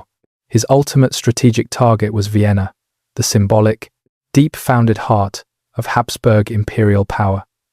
Capturing Vienna would not only deliver a catastrophic geopolitical blow to Christian Europe, but it would also fulfill the uncompleted dream of Suleiman the Magnificent, permanently securing the historical glory of Kara Mustafa and establishing an unyielding Islamic hegemony over the Western lands as the century drew to its fateful close.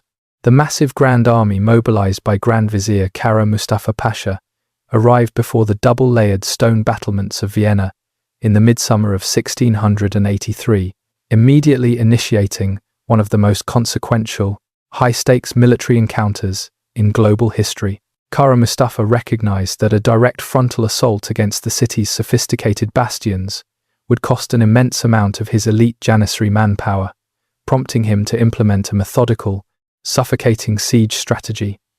Ottoman engineers laboriously excavated an intricate, sprawling network of deep trenches, approach saps, and subterranean mine galleries beneath the earth, systematically tunneling directly toward the city's primary defensive walls.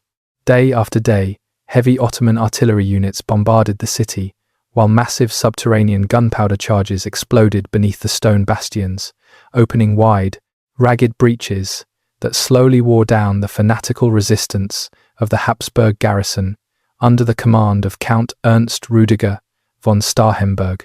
As the weeks dragged on into late autumn, the structural endurance of the Viennese defenders reached an absolute breaking point, their food supplies completely exhausted and their ammunition dwindling to absolute nothingness. Yet, Kara Mustafa Pasha made a critical, fatal strategic error, for he remained entirely overconfident in his tactical encirclement, failing to properly fortify his outer lines or protect his rear against a potential Christian relief campaign. This operational negligence delivered a magnificent opportunity to Europe's Christian kingdoms, who had set aside their deep national rivalries under the active spiritual coordination of Pope Innocent XI, to form a grand rescue coalition known as the Holy League. On the 11th of September, a massive Allied army encompassing Polish, Austrian, and German forces under the supreme command of the Polish King John III Sobieski emerged unexpectedly atop the ridges of the Vienna woods, completely catching the Ottoman High Command by surprise. The cataclysmic reckoning arrived on the 12th of September, 1683, at the historic Battle of Vienna. King John Sobieski launched a devastating, coordinated offensive, culminating in the legendary charge of his elite winged hussars, the largest heavy cavalry charge in the long history of global warfare. Over 18,000 armoured horsemen thundered down the hillsides, driving their kinetic columns directly into the disorganised, exhausted lines of the Ottoman camp. The impact was instantaneous and crushing. The Ottoman defensive perimeter collapsed into an absolute chaotic rout, and Kara Mustafa Pasha was forced to abandon his tents, his treasures, and his artillery train, fleeing backward through the Danube corridor in total disarray. Thousands of janissaries were cut down where they stood, and the psychological aura of absolute Ottoman invincibility in Europe was shattered in a single afternoon. The domestic retribution for this monumental catastrophe was swift and absolute, as the humiliated Kara Mustafa Pasha was hunted down and executed on orders from Sultan Mehmed IV, who desperately sought to appease public outrage across the capital. But the execution of a single minister could not reverse the rapid, systemic unravelling of the empire's European frontiers. Sensing an unprecedented imperial fatigue and financial vulnerability within the House of Osman, the Holy League, now reinforced by the Republic of Venice and the rising power of Tsarist Russia, launched a relentless, multi-front offensive, commonly known to history as the Great Turkish War. For over a decade, the state faced a terrifying operational crisis, forced to defend its borders simultaneously against Austrian advances in Hungary, Venetian naval incursions along the Dalmatian coast, and Russian pressure in the Crimea. The institutional efficiency of the modular Ottoman army, which had long dominated the peninsula, struggled desperately to contain this coordinated onslaught. The modernized military forces of the Holy League, utilizing standardized drilling, advanced flintlock muskets, and integrated field tactics, systematically outperformed the traditional Ottoman levies. One by one, the ancient, deep-founded bastions of Islamic power fell into Christian hands. In 1686, Buda, the capital of Ottoman Hungary for over a century and a half, was captured after a bloody, destructive siege, a monumental loss that signaled the total collapse of Ottoman administrative control over the Central European plains. Belgrade changed hands multiple times amid chaotic carnage, and the Venetian navy launched devastating attacks in the Aegean Sea, briefly capturing Athens and severely damaging the Parthenon during a heavy dynamic bombardment. This prolonged military exhaustion plunged the domestic economy of the state into a severe financial abyss, forcing successive sultans to raise emergency taxes and debase the traditional currency, further aggravating widespread public discontent and rural instability. By the closing years of the 17th century, completely bankrupt and facing violent mutinies among the Janissary classes who refused to return to the front lines, the Ottoman court realized that it could no longer sustain the multi-front conflict. After lengthy, difficult diplomatic negotiations conducted through the mediation of English and Dutch envoys, the empire was forcefully compelled to sign the historic Treaty of Karlowitz on the 26th of January, 1699. The Treaty of Karlowitz was an absolute watershed moment that permanently re-architected the global geopolitical matrix, marking the formal end of Ottoman territorial expansion in Europe and the beginning of a long winter of defensive containment. For the very first time in its 600-year history, the proud House of Osman was forced to cede immense sovereign provinces from a position of absolute military weakness, permanently surrendering the entire territory of Hungary and Transylvania to the Habsburg monarchy, while Podolia was returned to Poland and the Peloponnese was ceded to Venice. The symbolic balance of power had shifted irrevocably. The Ottoman Empire was no longer the unstoppable Islamic giant pressing into the Western lands, but a reactive, defensive state whose primary challenge for the coming century would be the preservation of its remaining borders against the relentless appetite of its modernized European neighbors. The signing of the Treaty of Karlowitz at the close of the 17th century forced the Ottoman ruling elite into a period of profound psychological crisis, structural introspection, and geopolitical recalibration. For generations, the legitimacy of the House of Osman had been anchored to the unyielding principle of continuous territorial expansion and military dominance. Now, facing a transformed global reality where its European neighbors possessed superior military coordination, advanced sciences, and highly efficient fiscal institutions, the empire could no longer rely on simple military dictation. The dawn of the 18th century demanded a new pattern of statecraft, one that prioritized defensive diplomacy, administrative stability, and a cautious engagement with Western intellectual currents. This extraordinary transition found its ultimate expression in a distinctive, deeply paradoxical chapter of Ottoman history known as the Tulip Era. Spanning roughly from 1718 to 1730, the Tulip Era was a highly concentrated moment of cultural experimentation, artistic revival, and tentative engagement with European ideas, named after the widespread, consuming fascination with tulip cultivation among the imperial court. This period developed under the direct partnership of Sultan Ahmed III, who had ascended the throne in 1703, and his highly sophisticated, reform-minded Grand Vizier, Nevzahirli Damat Ibrahim Pasha. Ibrahim Pasha recognized that to preserve the remaining borders of the state, the empire must systematically observe and understand the advancements of its rivals, prompting him to break with centuries of isolationist tradition and look toward the West through a lens of intellectual and cultural curiosity. For the very first time, the Ottoman court began to utilize proactive diplomacy as a primary tool of foreign policy, sending specialized envoys to prominent Western capitals to observe their administrative, industrial, and scientific frameworks. In 1721, Yirmisekiz Mehmed Celebi Effendi was dispatched as the official imperial ambassador to Paris, returning to Istanbul with a detailed, highly influential report that described French mathematical academies, industrial factories, military structures, and palace architectures. These diplomatic observations filtered directly into the reformist thinking of the imperial center, sparking a widespread fascination with Western styles among the wealthy patrician elites and introducing elements of French Rococo and Baroque directly into traditional Ottoman design.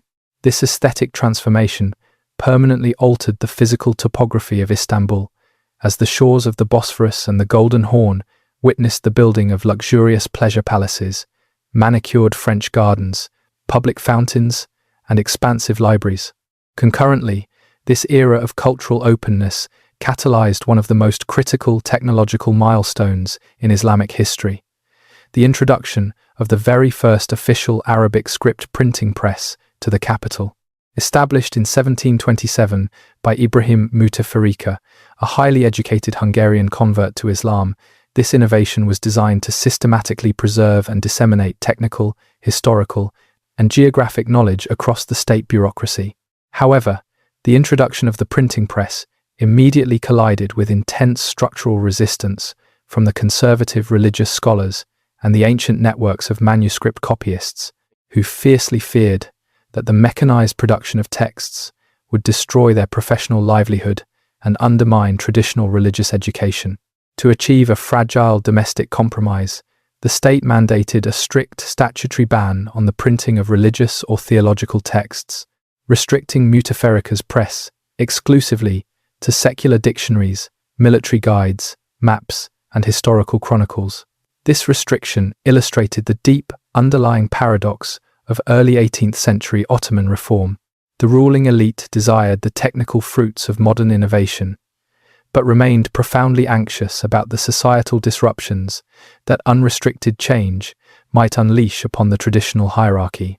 Beneath the glittering, polished veneer of the court's tulip festivals, luxury banquets, and artistic renaissance, a deep, smouldering reservoir of public resentment and class inequality was rapidly expanding across the capital. While the sultanic elites expended immense sums from the state treasury on private architectural indulgences, the urban poor, the small merchants, and the common janissaries faced a brutal winter of currency devaluation, soaring food prices, and predatory wartime taxation. The ruling class appeared increasingly aloof, isolated within their riverside pleasure gardens, while the provincial administrative networks suffered from systemic inefficiency and spreading fiscal corruption. The explosive detonation arrived in the autumn of 1730, triggered by a sequence of military failures along the Persian frontier, where the Safavid lines had broken Ottoman defences. Led by Petrona Halil, a former janissary sailor who had been reduced to working as a common bathhouse attendant, a massive, armed popular uprising erupted across the streets of Istanbul. The rebels, successfully mobilizing the frustrations of the urban poor and conservative religious students, stormed the Topkapi Palace, demanding the immediate termination of the westernized reforms and the execution of the state's primary ministers. Sultan Ahmed III, desperately seeking to preserve his dynasty, capitulated to the armed crowds, ordering the immediate execution of his beloved Grand Vizier, Nevsehirli Damat Ibrahim Pasha. Shortly thereafter, the rebels forced the Sultan himself to abdicate the throne, replacing him with his nephew, Mahmud I. The Petrona Halil rebellion brought a swift, violent end to the Tulip era, dismantling the pleasure palaces and scattering the reformist factions. Yet, the historic momentum of the early 18th century could never be fully erased. The fundamental idea that the survival of the Ottoman state required systematic administrative transformation, technological adaptation, and an openness to external currents had permanently entered the political vocabulary of the realm, setting a complex stage for the far more urgent, high-stakes structural struggles of the century to come. The violent collapse of the Tulip era in 1730 delivered a stark, unforgettable lesson to the newly installed Sultan, Mahmud I, regarding the extreme volatility of the janissary class and the urban populace. While the Petrona Halil rebellion had successfully shattered the outward displays of westernized palace luxury, the underlying structural crises of the empire remained completely unresolved. The state was still trapped within a dangerous geopolitical matrix, where its primary rivals continued to rapidly modernize their military institutions, fiscal infrastructure, and manufacturing capabilities. Mahmud I and his subsequent administrative elites recognized that to pursue total isolationism was to invite absolute territorial dismemberment, forcing them to implement a series of cautious, highly technical military reforms hidden behind a veneer of strict Islamic traditionalism and administrative austerity. During the 1730s and 1740s, the Ottoman court carefully began to experiment with European engineering, utilizing foreign technical experts who had converted to Islam to bypass the fierce opposition of the conservative ulama. The most prominent of these figures was Claude Alexandre de Bonneval, a highly capable French military officer who took the name Humbarachi Ahmed Pasha. He was officially tasked with the complete modernization of the Imperial Bombardier Corps, introducing advanced mathematical drilling, standardized mortar casting techniques, and westernized ballistics academies to the capital. These selective technical upgrades achieved a magnificent, temporary victory during the Austro-Russian-Turkish War of 1735 to 1739, where the reformed Ottoman forces successfully outmaneuvered the Austrian legions, resulting in the signing of the Treaty of Belgrade, which temporarily restored key defensive borderlands along the Danube frontier. However, this temporary military respiration created a dangerous, false sense of complacency within the imperial center, causing subsequent sultans to neglect the continuous, high-intensity modernization of the main infantry lines. Meanwhile, a terrifying, multi-generational existential threat was rapidly gathering strength along the northern horizon: the spectacular imperial rise of Tsarist Russia, under successive monarchs, culminating in the iron-willed administration of Empress Catherine the Great. Russia had systematically transformed its society, professionalized its command structures, and focused its immense geopolitical ambition directly on expanding southward to secure warm water ports along the Black Sea and establish an absolute dominion over the Caucasus region. The inevitable, catastrophic collision erupted in 1768, launching the devastating Russo-Turkish War of 1768 to 1774, a conflict that would systematically push the traditional Ottoman military apparatus to its absolute breaking point. The Ottoman forces, suffering from a severe lack of logistical coordination, outdated tactical movements, and highly corrupt administrative hierarchies, were systematically decimated on every major front. Russian land armies, moving with an unprecedented kinetic momentum, smashed through Ottoman lines in the Danubian principalities and advanced deep into the Balkan corridor, while their newly built Baltic fleet executed an extraordinary naval voyage around Western Europe to enter the Mediterranean Sea, utterly destroying the main Ottoman armada at the Battle of Chesma in 1770. This total, multi-front military destruction completely paralyzed the state treasury, plunged the provinces into widespread fiscal anarchy, and forced the aging Sultan Abdul Hamid I to sue for a definitive peace from a position of absolute, unmitigated weakness. On the 21st of July, 1774, the empire was forcefully compelled to sign the historic Treaty of Small Kainarka, a catastrophic diplomatic document that permanently eroded the sovereign foundations of the House of Osman and permanently altered the geopolitical calculus of the entire Near East. Under the unyielding terms of this treaty, the Ottoman Empire was forced to cede strategic maritime fortresses along the northern coast of the Black Sea and pay an immense, crushing financial indemnity to the Russian treasury. Most critically, the treaty shattered centuries of political and religious tradition by stripping the empire of its absolute suzerainty over the Crimean Khanate. The Crimean Peninsula, which had functioned as a vital, fiercely loyal Muslim vassal state of the Ottomans since the glorious days of Mehmed the Conqueror, was officially declared an independent territory, a calculated diplomatic stepping stone that allowed Catherine the Great to seamlessly annex the region into the Russian Empire less than a decade later. The Black Sea, which the sultans had long guarded as a secure, private Ottoman lake, was now permanently thrown open to Russian merchant and war vessels. Furthermore, the Treaty of Small Kainarka contained a highly toxic, unprecedented clause that granted Tsarist Russia a vague, sweeping authority to act as the official diplomatic protector of all Orthodox Christian subjects living within the borders of the Ottoman Empire.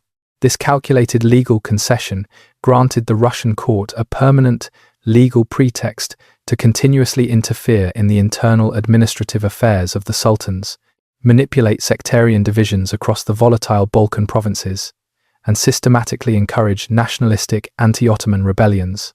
The psychological shockwave seared across the Islamic world. For the very first time, a grand Christian empire had dictated terms that successfully dismantled the territorial integrity of the caliphate, rendering the House of Osman visibly vulnerable, structurally fragile, and stranded on the threshold of a dark era of managed decline. The profound institutional trauma delivered by the catastrophic loss of the Crimean Peninsula threw the entire Ottoman political establishment into a state of structural panic. The central government in Istanbul was now forced to confront a terrifying reality. The empire was no longer merely losing distant European frontier outposts. Its core Islamic territories were being systematically dismantled by the modernized military machinery of Russia and the West. Compounding this external vulnerability, the domestic authority of the state had completely fractured. The central administration no longer exercised full operational control over many provinces. Across the Balkans, the Arab lands, and Egypt, powerful local warlords and independent notables, known as ayans, functioned with absolute autonomy, collecting local taxes, raising their own private militias, and conducting independent diplomacy with foreign powers while completely ignoring the edicts of the capital. Into this deeply broken, fragmented political environment stepped Sultan Selim III, who ascended the absolute throne in the momentous year of 1789. A highly cultured, intellectually curious, and reform-minded monarch, Selim had spent his youth studying classical history, philosophy, and international diplomacy. He was perfectly aware that the traditional structures of the empire were entirely obsolete, and he looked toward the West, particularly revolutionary France, as a necessary model for institutional transformation. Selim recognized that if the state did not immediately reconstruct its military and fiscal architecture, total geopolitical dismemberment was inevitable. He boldly initiated a comprehensive, high-stakes program of modernization that would become known to history as the Nizam-i-Sedid, or the New Order. At the absolute center of Selim's New Order was the creation of a brand new, Western-style infantry army trained by European officers, equipped with state-of-the-art firearms and drilled in modern tactical maneuvers. This force was intentionally engineered to serve as a direct, loyal counterweight to the corrupt and undisciplined Janissary Corps, who had long abandoned their military duties to become a politically volatile merchant class that jealously guarded its unearned state privileges. To prevent the traditional bureaucracy from strangling the new army, Selim established an entirely separate command structure and a dedicated treasury funded by new, specialized taxes on luxury goods and revenues confiscated from abandoned crown lands. In tandem with this military reorganization, Suleiman III implemented wide-ranging administrative and cultural upgrades to support the state's transition into the modern world. He established permanent Ottoman embassies in major European capitals like London, Paris, Vienna, and Berlin, successfully introducing a new era of proactive diplomacy and continuous observation of Western scientific advancements. The capital witnessed the opening of translation bureaus, modern cartographic printing presses, and specialized academies for military engineering and navigation, where French instructors taught modern ballistics and mathematics. Selim's reforms were a magnificent attempt to save the empire by building a rationalized, centralized, monarchical state from above.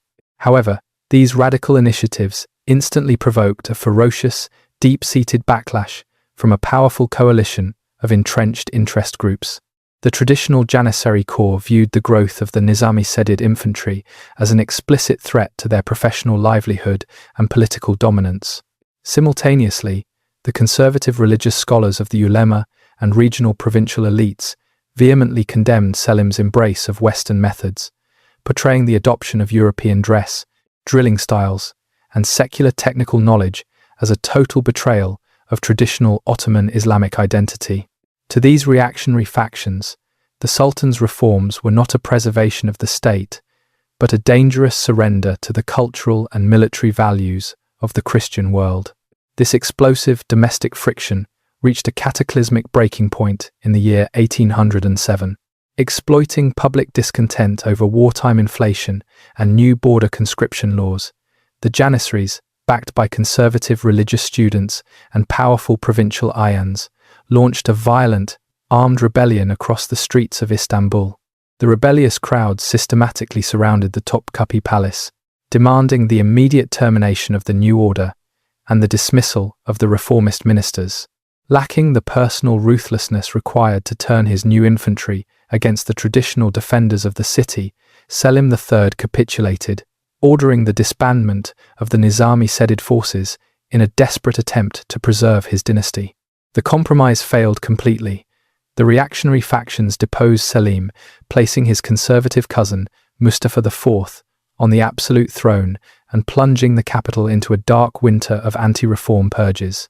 Yet, the momentum of the new order was kept alive on the distant frontiers. In the provincial stronghold of Ruskuk, a fiercely loyal reformist warlord named Alemdar Mustafa Pasha mobilized a veteran army of northern contingents, marching swiftly toward Istanbul in 1808 with the explicit intent of restoring Selim III to power.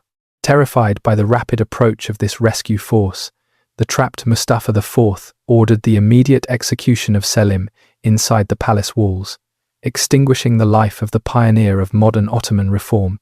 Although Selim III perished amid the iron fury of palace paranoia, his historic vision did not die with him.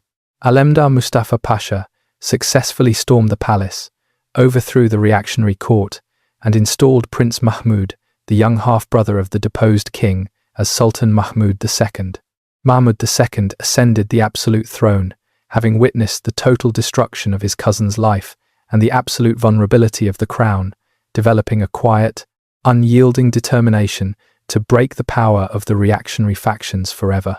He understood that superficial, cautious adjustments were no longer sufficient to save the House of Osman from total annihilation.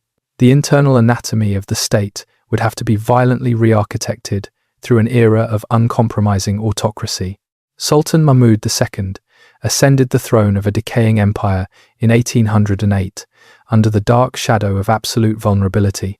He had witnessed his cousin, Selim III, brutally murdered within the palace walls by the reactionary forces of the Janissary Corps, an experience that left a permanent mark on his approach to statecraft. Mahmud understood with complete clarity that any attempt to modernize the state would be utterly strangled as long as the traditional military and religious factions held the throne hostage. For the first 2 decades of his reign, he played a highly calculated, patient game of domestic diplomacy, quietly filling key administrative positions with fiercely loyal reformists, securing the support of prominent religious scholars, and cautiously waiting for the absolute strategic moment to strike a definitive blow against the old order. That definitive moment arrived in June of 1826. Mahmud decreed the formation of a brand new, modernized army unit, purposefully implementing Western European drilling styles and military uniforms. As expected, the Janissaries in Istanbul erupted into immediate, violent rebellion, turning over their giant soup cauldrons in the traditional sign of mutiny and marching through the streets to demand the heads of the reformist ministers. This time, however, the Sultan was perfectly prepared for the storm. Mahmud unfurled the sacred banner of the Prophet Muhammad, calling upon all loyal citizens, religious students, and professional artillery units to defend the crown against the treasonous rebels. The Janissaries were swiftly cornered inside their primary barracks at the Etmedani Square. Mahmud ordered his loyal artillery commanders to open fire at absolute point-blank range, unleashing a continuous, devastating bombardment that pulverized the wooden barracks and turned the stronghold into an absolute inferno. Thousands of mutinous soldiers were cut down by grapeshot or consumed by the flames, and the surviving remnants were systematically hunted down, captured, and executed across the capital. This blood-stained event, celebrated in official Ottoman history as the auspicious incident, permanently broke the back of the reactionary military class, dismantling a corrupt institution that had dominated palace politics for centuries and opening a smooth, unyielding path for radical, total state modernization. With the Janissaries completely eliminated, Mahmud II unleashed a wave of authoritarian consolidation that fundamentally reshaped the internal anatomy of the Ottoman state. He systematically stripped away the autonomy of the powerful provincial notables and local warlords, bringing every administrative thread directly back to the imperial center. He abolished the traditional, ancient office of the Grand Vizier in its classical form, replacing it with a modernized, European-style prime minister and a structured cabinet of specialized ministries, including foreign affairs, finance, and internal security. To support this expanding civil apparatus, Mahmud established the very first official state newspaper, created a modern postal network, and initiated a comprehensive, nationwide census and land registry to stabilize the empire's tax base.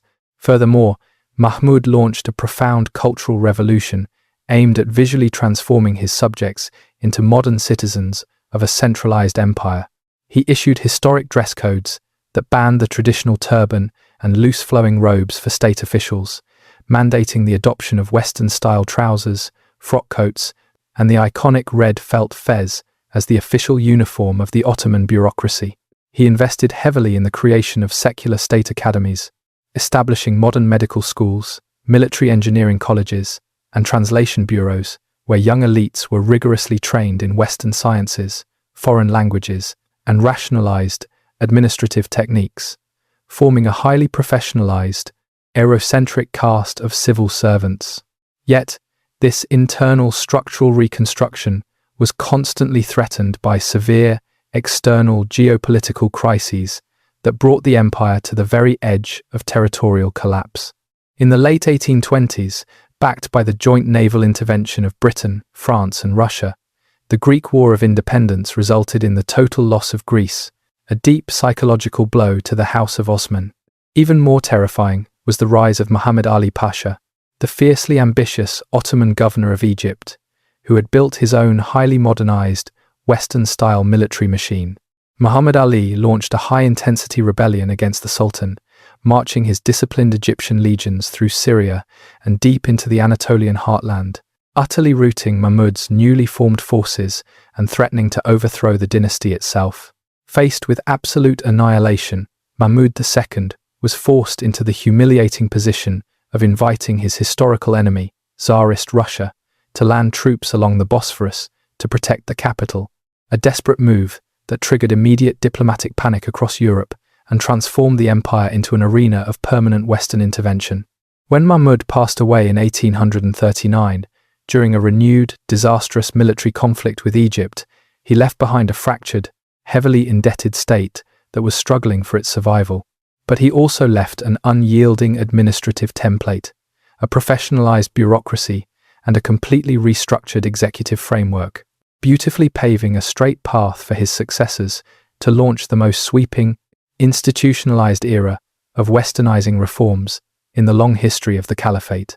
The unexpected passing of Mahmud II in the summer of 1839 elevated his 16-year-old son, Abdul-Mejid I, to the absolute throne at a moment of extreme geopolitical fragility. The Egyptian crisis remained completely unresolved, the imperial treasury was thoroughly exhausted, and the major European superpowers were actively debating the total partition of the Ottoman domains. Recognizing that the survival of the realm required an immediate, formal declaration of institutional modernization to satisfy Western allies and stabilize domestic populations, the young Sultan and his brilliant, European-educated foreign minister, Mustafa Reshid Pasha, executed a radical political pivot. On the 3rd of November, 1839, they gathered the imperial elite, foreign ambassadors, and religious leaders at the Rose Gardens of the Topkapi Palace to officially proclaim the Edict of Gulhane, inaugurating the transformative era known to global history as the Tanzimat, or the reorganization. The Edict of Gulhane represented a monumental, unprecedented departure from traditional Ottoman administrative and legal theory, systematically laying the foundations for a modern, rule-of-law state.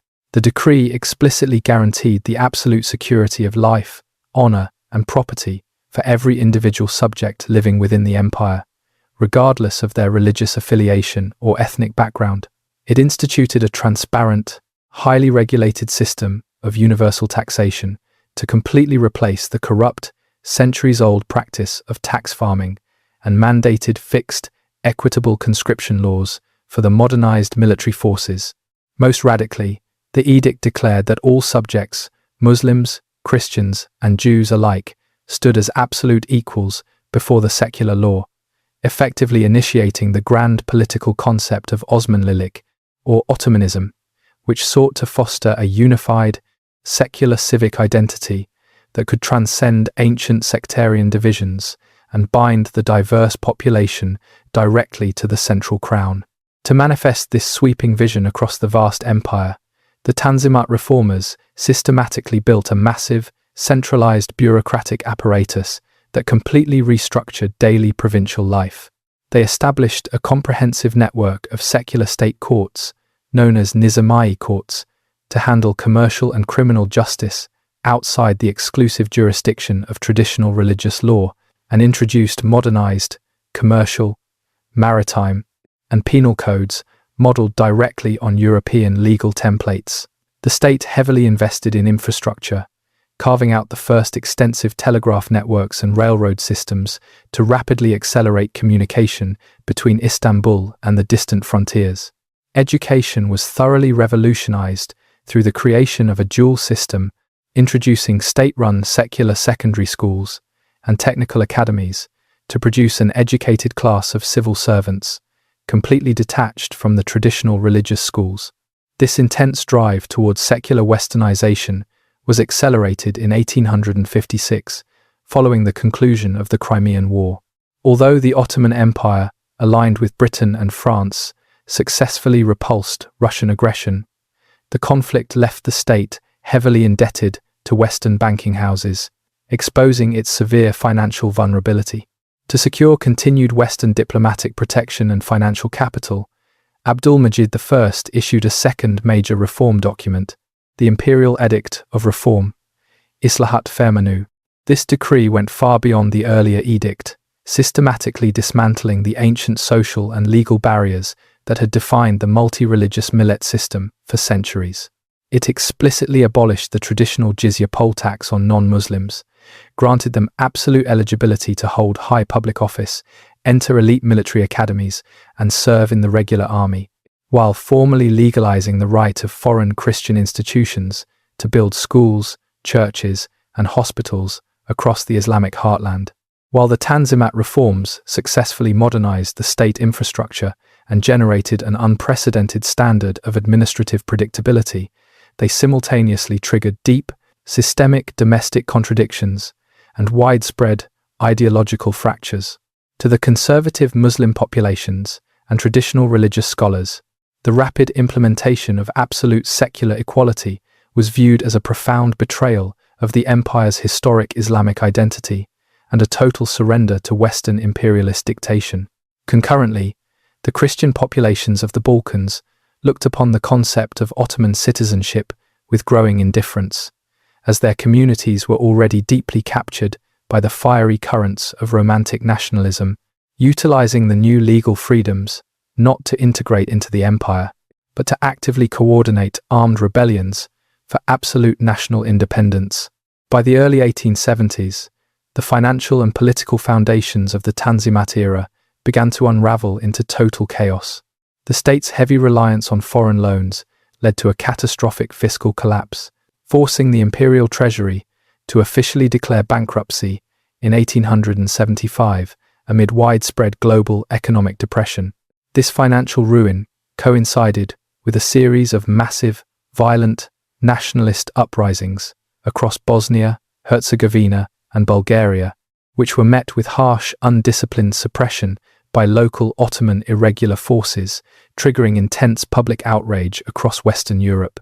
In the midst of this multi-front crisis, a highly educated, patriotic group of young intellectuals, known as the Young Ottomans, emerged within the bureaucracy, arguing that the only way to save the dying state was to completely discard the autocratic model of the Tanzimat and replace it with a constitutional monarchy that could genuinely unite the diverse empire under a shared representative government, setting a dramatic stage for the ultimate constitutional experiment of the 19th century.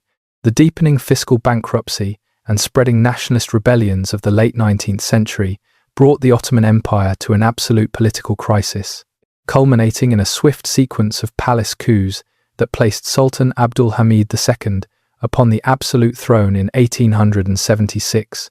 Facing intense pressure from a group of progressive bureaucratic reformers, led by Grand Vizier Midhat Pasha, the new sultan initially agreed to a radical constitutional experiment. In December of 1876, he officially promulgated the very first Ottoman constitution, Kanun-i Esasi, establishing a bicameral parliament where representatives from all religious and ethnic communities across the empire could gather to debate state policy. This brief constitutional spring sought to project an image of a modernized, unified nation to the Western world, but the fragile democratic experiment was destined to be brutally crushed by the immediate reality of global warfare. In the spring of 1877, utilizing the pretext of protecting Christian minorities in the Balkans, Tsarist Russia launched a massive, high-intensity invasion that rapidly overwhelmed Ottoman defensive lines. The Russo-Turkish War of 1877 to 1878 was a total military disaster for the House of Osman. Russian legions advanced with terrifying velocity through the mountain passes, capturing Edirne and marching directly to San Stefano, a mere village on the immediate outskirts of Istanbul. Terrified by the imminent collapse of his capital and viewing the internal divisions within the new parliament as a direct threat to wartime mobilization, Abdul Hamid II acted with cold, absolute autocracy.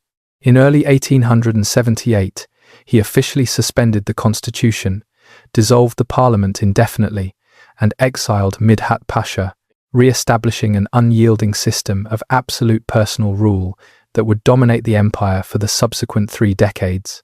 The territorial consequences of this military defeat were formalized at the landmark Congress of Berlin in 1878, where the major European superpowers systematically recarved the map of the Balkans.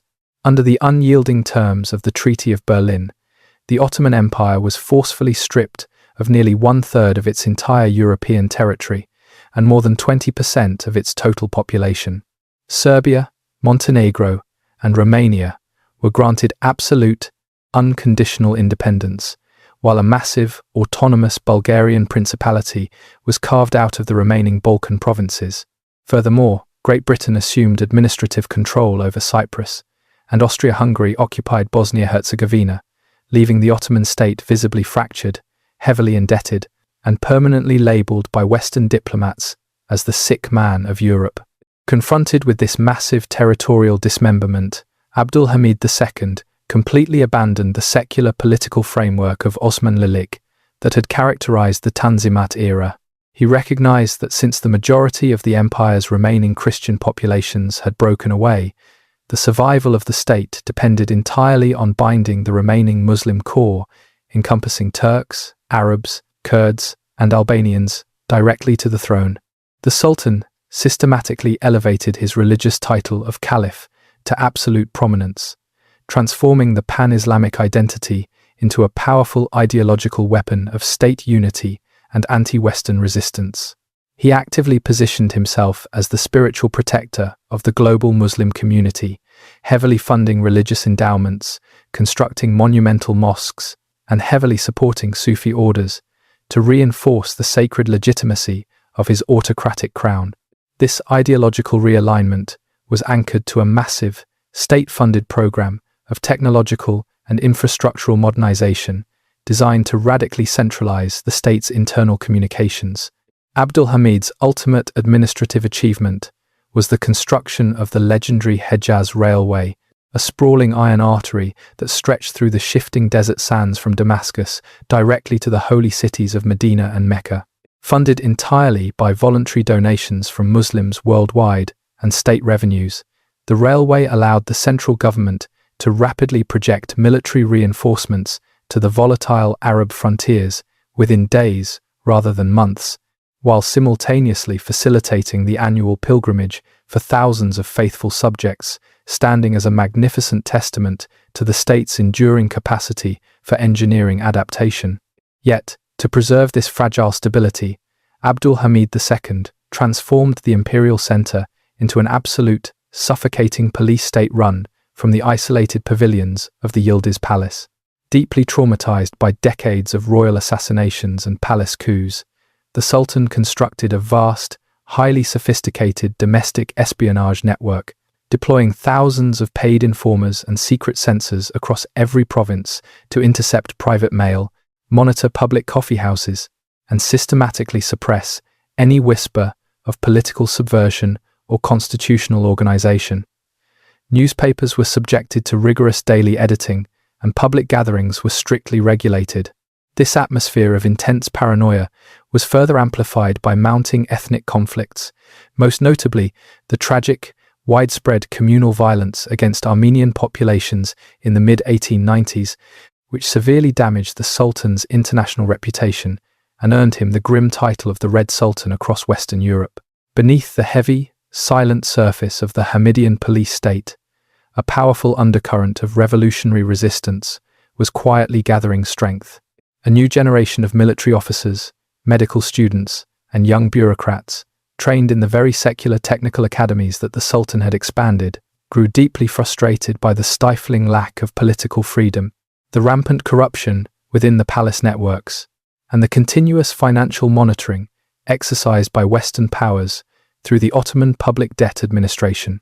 Organizing themselves into secret cells, most notably the Committee of Union and Progress, these young Turks operated from exile in Paris or within the remote provincial garrisons of Macedonia.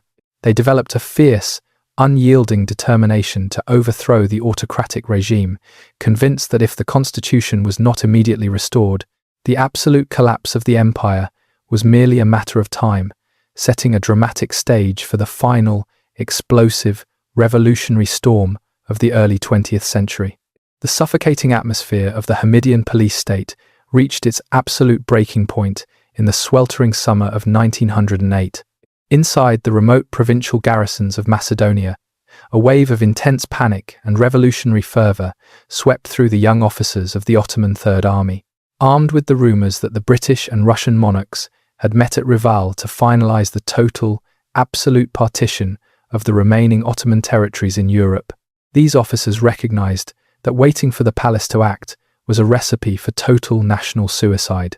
Led by charismatic and fiercely nationalistic figures like Enver Bey and Ahmed Niazi Bey, secret cells of the Committee of Union and Progress openly mutinied, marching their veteran legions into the rugged Macedonian mountains and demanding the immediate, unconditional restoration of the 1876 constitution. Sultan Abdul Hamid II, realizing that his domestic espionage networks were completely powerless against a unified military revolt, and that his central legions refused to fire upon their own brothers, executed a sudden political capitulation. On the 24th of July, 1908, the palace officially announced the restoration of the constitution and the recall of the imperial parliament, triggering a wave of absolute, cross-communal euphoria across the streets of Istanbul. Christians, Muslims, and Jews embraced in public squares, celebrating the dawn of a fragile new era of liberty, equality, and fraternity under a constitutional banner. However, this revolutionary spring was instantly tested by immediate geopolitical predatory strikes. As Austria-Hungary formally annexed Bosnia-Herzegovina, Bulgaria declared its absolute independence, and Crete broke away to join Greece, dealing a heavy blow to the prestige of the new regime. Exploiting this severe territorial humiliation, a powerful wave of conservative religious students, palace eunuchs, and mutinous common soldiers launched a violent counter-coup in April of 1909, demanding the total restoration of Islamic law and the destruction of the secular Committee of Union and Progress. The revolutionaries responded with an absolute, terrifying velocity. The Action Army, a disciplined force mobilized in Salonika, marched swiftly upon Istanbul, systematically crushing the counter-coup, restoring constitutional order, and officially deposing Abdul Hamid II from the throne, sending the last great autocrat of the House of Osman into lonely provincial exile. The deposition of the old sultan left the new government under the absolute dictatorial control of a radical young Turk triumvirate Enver Pasha, Talat Pasha, and Cemal Pasha, who systematically shifted the state's political orientation from inclusive Ottomanism toward an aggressive, exclusionary ideology of Turkish nationalism. This internal radicalization unfolded amid a sequence of catastrophic, back-to-back military disasters that systematically drained the state's remaining resources. In 1911, the Kingdom of Italy launched a sudden invasion of Libya, stripping the empire of its very last North African territory. Immediately thereafter, in 1912, a unified coalition of Greece, Serbia, Bulgaria, and Montenegro launched the explosive Balkan Wars, utterly routing the disorganized Ottoman forces and stripping the empire of nearly all its historic European provinces in less than a year, pushing millions of traumatized Muslim refugees back into the shrinking core of Anatolia. Trapped within a state of permanent geopolitical isolation and terrified by continuous Russian expansionist designs, the Young Turk triumvirate made a fateful, world-shattering strategic gamble in the autumn of 1914. They signed a secret military alliance with the German Empire and launched a surprise naval bombardment against Russian ports in the Black Sea, dragging the exhausted Ottoman Empire directly into the conflagration of World War I. For 4 grueling years, the modular Ottoman military machine fought with absolute, unexpected desperation across multiple major fronts, achieving magnificent tactical victories like the destruction of the Allied naval and land armadas at the Battle of Gallipoli in 1915 and the total encirclement of British forces at Kut al-Amara in Mesopotamia. Yet, these structural achievements were accompanied by profound internal collapses, severe famine, and tragic, state-directed wartime deportations that systematically decimated the empire's diverse civilian populations. By the autumn of 1918, completely exhausted, economically ruined, and its Arab provinces entirely captured by British legions and the fires of the Arab Revolt, the Ottoman Empire collapsed into absolute defeat.